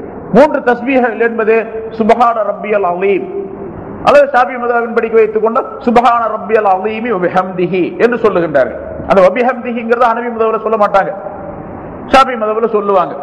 ஹனஃபிக்காரங்க சொன்னாலும் ஒன்றும் குற்றம் கிடையாது. அதனால அது ஷாஃபியில தான் சொல்லணும், ஹனஃபியில் சொல்லக்கூடாது அப்படிங்கிறதெல்லாம் கிடையாது, சொன்னாலும் ரொம்ப நல்லது. சரி, சுப்ஹான ரப்பியல் அலீம் வ பிஹம்திஹி அப்படின்னு சொல்றாரு. இது மாதிரி 3 தடவை சொல்லணும். சில பேர் ருக்குவுக்கு போறாங்க, ஒரு தஸ்பீஹும் கூட சொல்லக்கூடிய நேரம் இருக்காது, திடீர்னு தலையை தூக்கிடுறாரு, கீழே குனிறாரா இல்லையா, சுப்ஹான ரப்பியல் அலீம் அப்படின்னு சொல்லக்கூடிய நேரம் கூட இருக்காது. பின்ன என்ன ஓதுறாரு அப்படின்னு கேட்டா, ஒருத்தர் கேட்டு பார்த்தேன், என்னங்க ஓதுனீங்க? சுப்ஹான் ரப்பியல் சுப்ஹான் ரப்பியல் சுப்ஹான் ரப்பி, என்ன சொல்றாருன்னு தெரியாது, இப்படி ஓதுனாரா சுப்ஹான் ரப்பியல் அலீம் சுப்ஹான் ரப்பியல் அலீம் சுப்ஹான் ரப்பியல். அவர் சுப்ஹானங்கிற வார்த்தையும் வரல, ரப்பி அப்படிங்கிற வார்த்தையும் வரல, அலீம் என்ற வார்த்தையும் வரல. 3 வார்த்தைகள் கொண்ட ஒரு வாசகம் அது. வபிஹம்திஹி சேர்த்துக்கிட்டா 4 வார்த்தைகளை கொண்ட ஒரு வாசகம், ரொம்ப அற்புதமான வாசகம் அது. அதுக்குள்ள விளக்கங்களை இன்ஷா அல்லாஹ் பின்னால சொல்றோம், அடுத்த வாரம் சொல்றோம். இந்த சுப்ஹான ரப்பியல் அலீம் அப்படிங்கிறது, பிறகு அதிலிருந்து எழுந்திருக்கும் சமிஅல்லாஹு லிமன் ஹமிதா என்று சொல்லுவது இருக்கின்றதே ரொம்ப அற்புதமான வாசகம். பாருங்க, தொழுகையில எல்லா அசைவுகளிலும் எல்லா மாற்றங்களிலும் அல்லாஹு அக்பர் அல்லாஹு அக்பர் அல்லாஹு அக்பர் அல்லாஹு அக்பர் எல்லா இடத்துலையும். ஒரே ஒரு இடத்துல மட்டும் சமிஅல்லாஹு லிமன் ஹமிதா, ஏன் அந்த ஒரு இடத்துல மட்டும் அல்லாஹ் அக்பர் சொல்ல வேண்டியது தானே, அந்த இடத்துல மட்டும் ஏன் சமிஅல்லாஹு லிமன் ஹமிதான்னு சொல்லணும்? இன்ஷா அல்லாஹ் அடுத்த வாரம் அதுக்கு விளக்கம் சொல்றேன், நிறைய இருக்கு. சரி, இப்போ அப்படிப்பட்ட ஒரு அற்புதமான நிலை உடையது அந்த ருக்கு என்பது. அப்படிப்பட்ட தன்மையை இந்த மக்கள் என்ன பண்றாங்க, விளங்காததன் காரணமாக சுப்ஹான் ரப்பி சுப்ஹான் ரப்பி சுப்ஹான் ரப்பி முடிஞ்சு போச்சு, எந்திரிச்சிடுற. நம்ம ஒரு ருக்கோ செய்யறதுக்குள்ள அவர் ஒரு ருக்கோ 2 சஜிதா அத்தஹியாத்து எல்லாம் ஓதி முடிச்சிடுறாரு ஒரு ருக்கோ செய்யறதுக்குள்ள. அப்படிப்பட்ட ஆசாமிகள்லாம் இருக்கிறாங்க ரொம்ப பேர். அந்த மாதிரி ருக்கோ செஞ்சா அந்த ருக்கோ ஏற்றுக்கொள்ளப்பட மாட்டாது. முதல்ல ருக்கோ செய்வதில் இந்த 3 அம்சங்களையும் கவனிக்க வேண்டும்.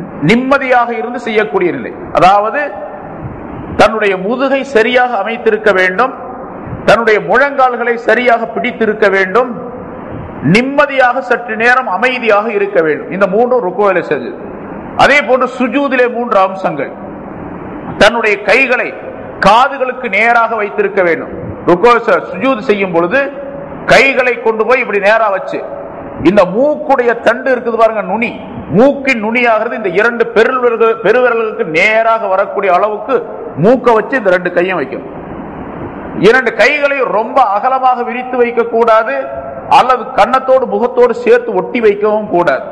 2க்கும் நடுவில் மத்தியமமாக இருக்கக்கூடிய அமைப்பில் கைகளை வைத்து, பிறகு மூக்கை அந்த 2 பெருவிரல்களுக்கு நேராக இருக்கக்கூடிய அளவில் வைத்து நெற்றியை வைத்து மூக்கை அழுத்தி சஜிதா செய்ய வேண்டும். மூக்கை அழுத்தி சஜிதா செய்ய வேண்டும். இது சுஜூதுடைய முதல் நிலை. இரண்டாவதாக 2 கைகளையும் தூக்கி கொண்டு இருக்க வேண்டும். முழங்கைகளை படுக்க வைக்க கூடாது. சில பேரை பார்க்கிறோம், அப்படி தரையில் அப்படி படுக்க வச்சுக்கிட்டு அப்படியே சஜிதா செய்யறாங்க. கைகளை படுக்க வைக்க கூடாது. கைகளுடைய இந்த முன்பாக இருக்கிறது உள்ளங்கை, இந்த உள்ளங்கை மட்டும் தரையில் இருக்க வேண்டுமே தவிர. சில பேர் பார்க்கிறோம், அன்னைக்கு ஒருத்தர் பார்க்கிறோம் இப்படி செய்யறாரு, சஜிதா செய்யும் போது விரலை கொண்டு போய் இப்படி வச்சிட்டு இருக்காரு, கையே தரையில படவே இல்லைங்க. அப்படி அவர் அப்படியே செய்யறாருன்னு நினைக்கிறேன். அவர் போயிட்டாரு, சொல்லலாம்னு நினைச்சேன், தொழுது எனக்கு முன்னால போயிட்டாரு. கையை இப்படித்தான் வச்சிருக்காரு, எல்லா தொழுகையிலும் இப்படித்தான் செய்யறாரு. அன்னைக்கு ஒரு நாள் பாக்குற ஒருத்தர் கைகளை எந்த அளவுக்கு அழுத்தி வைக்க வேண்டும் அந்த அளவுக்கு அழுத்தி வைக்க வேண்டும். அப்பதான் எந்த எந்த இடங்கள் எல்லாம் தரையில் படுகின்றனவோ அந்த இடங்கள் எல்லாம் சாட்சி சொல்லும் நாளைக்கு கியாமத் நாள்ல, ஆமா இந்த ஆளு தொழுதாரு அப்படின்னு சொல்லிட்டு அந்த இடங்கள் எல்லாம் சாட்சி சொல்லும், இந்த கைகள் எல்லாம் சாட்சி சொல்லும். அதனால அந்த கைகளை அழுத்தி வைக்க வேண்டும், விரல்களை சேர்த்து வைக்க வேண்டும். சுஜூதில் இருக்கும்போது விரல்களை எப்படி சேர்த்து வைக்க வேண்டும், ருக்கோவில் இருக்கும்போது விரல்களை முழங்கால பிடிக்கிறோம்ல அந்த இடத்துல விரல்களை விரித்து வைக்க வேண்டும், இப்படி விரிச்சு பிடிக்க வேண்டும். சுஜூதில் இருக்கும்போது விரல்களை சேர்த்து வைக்க வேண்டும், எல்லா விரல்களையும் இப்படி சேர்த்து வைத்திருக்க வேண்டும். விரல்கள் கிப்லாவை முன்னோக்கி. சில பேர் இப்படி வச்சுக்கிறாங்க, இப்படி வச்சுக்கிட்டு செய்வாங்க. சில பேர் இப்படி செஞ்சுதான், சில பேர் நிறைய பார்க்கலாம் இப்படி வச்சுக்கிட்டு அப்படி சஜிதா செய்யறாங்க. சில பேர் இப்படி வச்சுக்கிட்டு சஜிதா செய்யறாங்க. சஜிதா என்பது விரல்கள் நேராக இருக்க வேண்டும், கிப்லாவை முன்னோக்கி இருக்க வேண்டும், சேர்க்கப்பட்டு இருக்க வேண்டும்.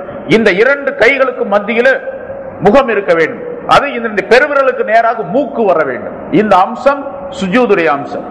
மூன்றாவதாக முன்னால் ருக்குவில சொல்லப்பட்டபடி கொஞ்ச நேரம் அந்த 3 தஸ்பீஹுடைய நேரம் அளவுக்கு நிம்மதியாக இருந்து சரியாக அந்த தஸ்பீஹாலை உச்சரித்து செய்ய வேண்டும். பிறகு 12வது இருப்பு இருப்பது. அதிலே அந்த இருப்பு இருப்பதிலே ஷாபி முறைப்படிக்கு எப்படி இருப்பு சொல்லப்பட்டிருக்கிறது அப்படி, ஹனபி மதுஹப் படிக்க எப்படி சொல்லப்பட்டிருக்கு அப்படி, ஹதீஸ்ல உள்ளதுதான். அவர்களுடைய ஆய்வின் படிக்க நமக்கு தேர்ந்தெடுத்து கொடுத்திருக்கின்றார்கள். அந்த முறைப்படிக்கு இருப்பு இருக்க வேண்டும்.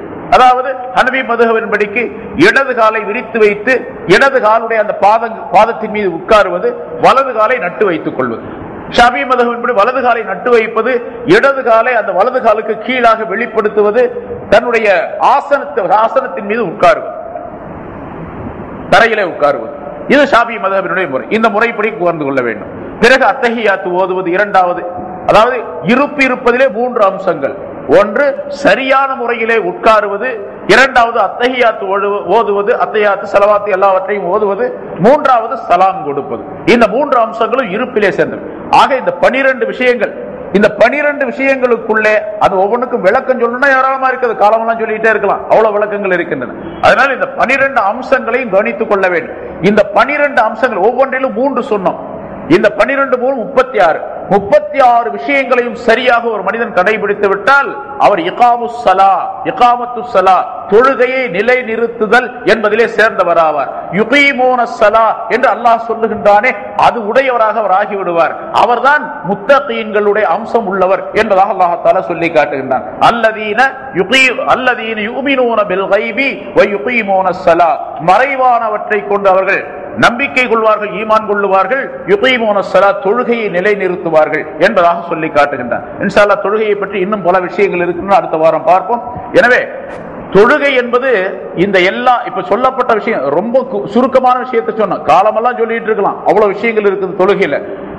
சொல்லப்பட்ட விஷயத்தை மட்டும் ஒரு மனிதன் தொழுகையில கடைபிடிச்சா போதும், பெரிய மேதாவி ஆயிடலாம்.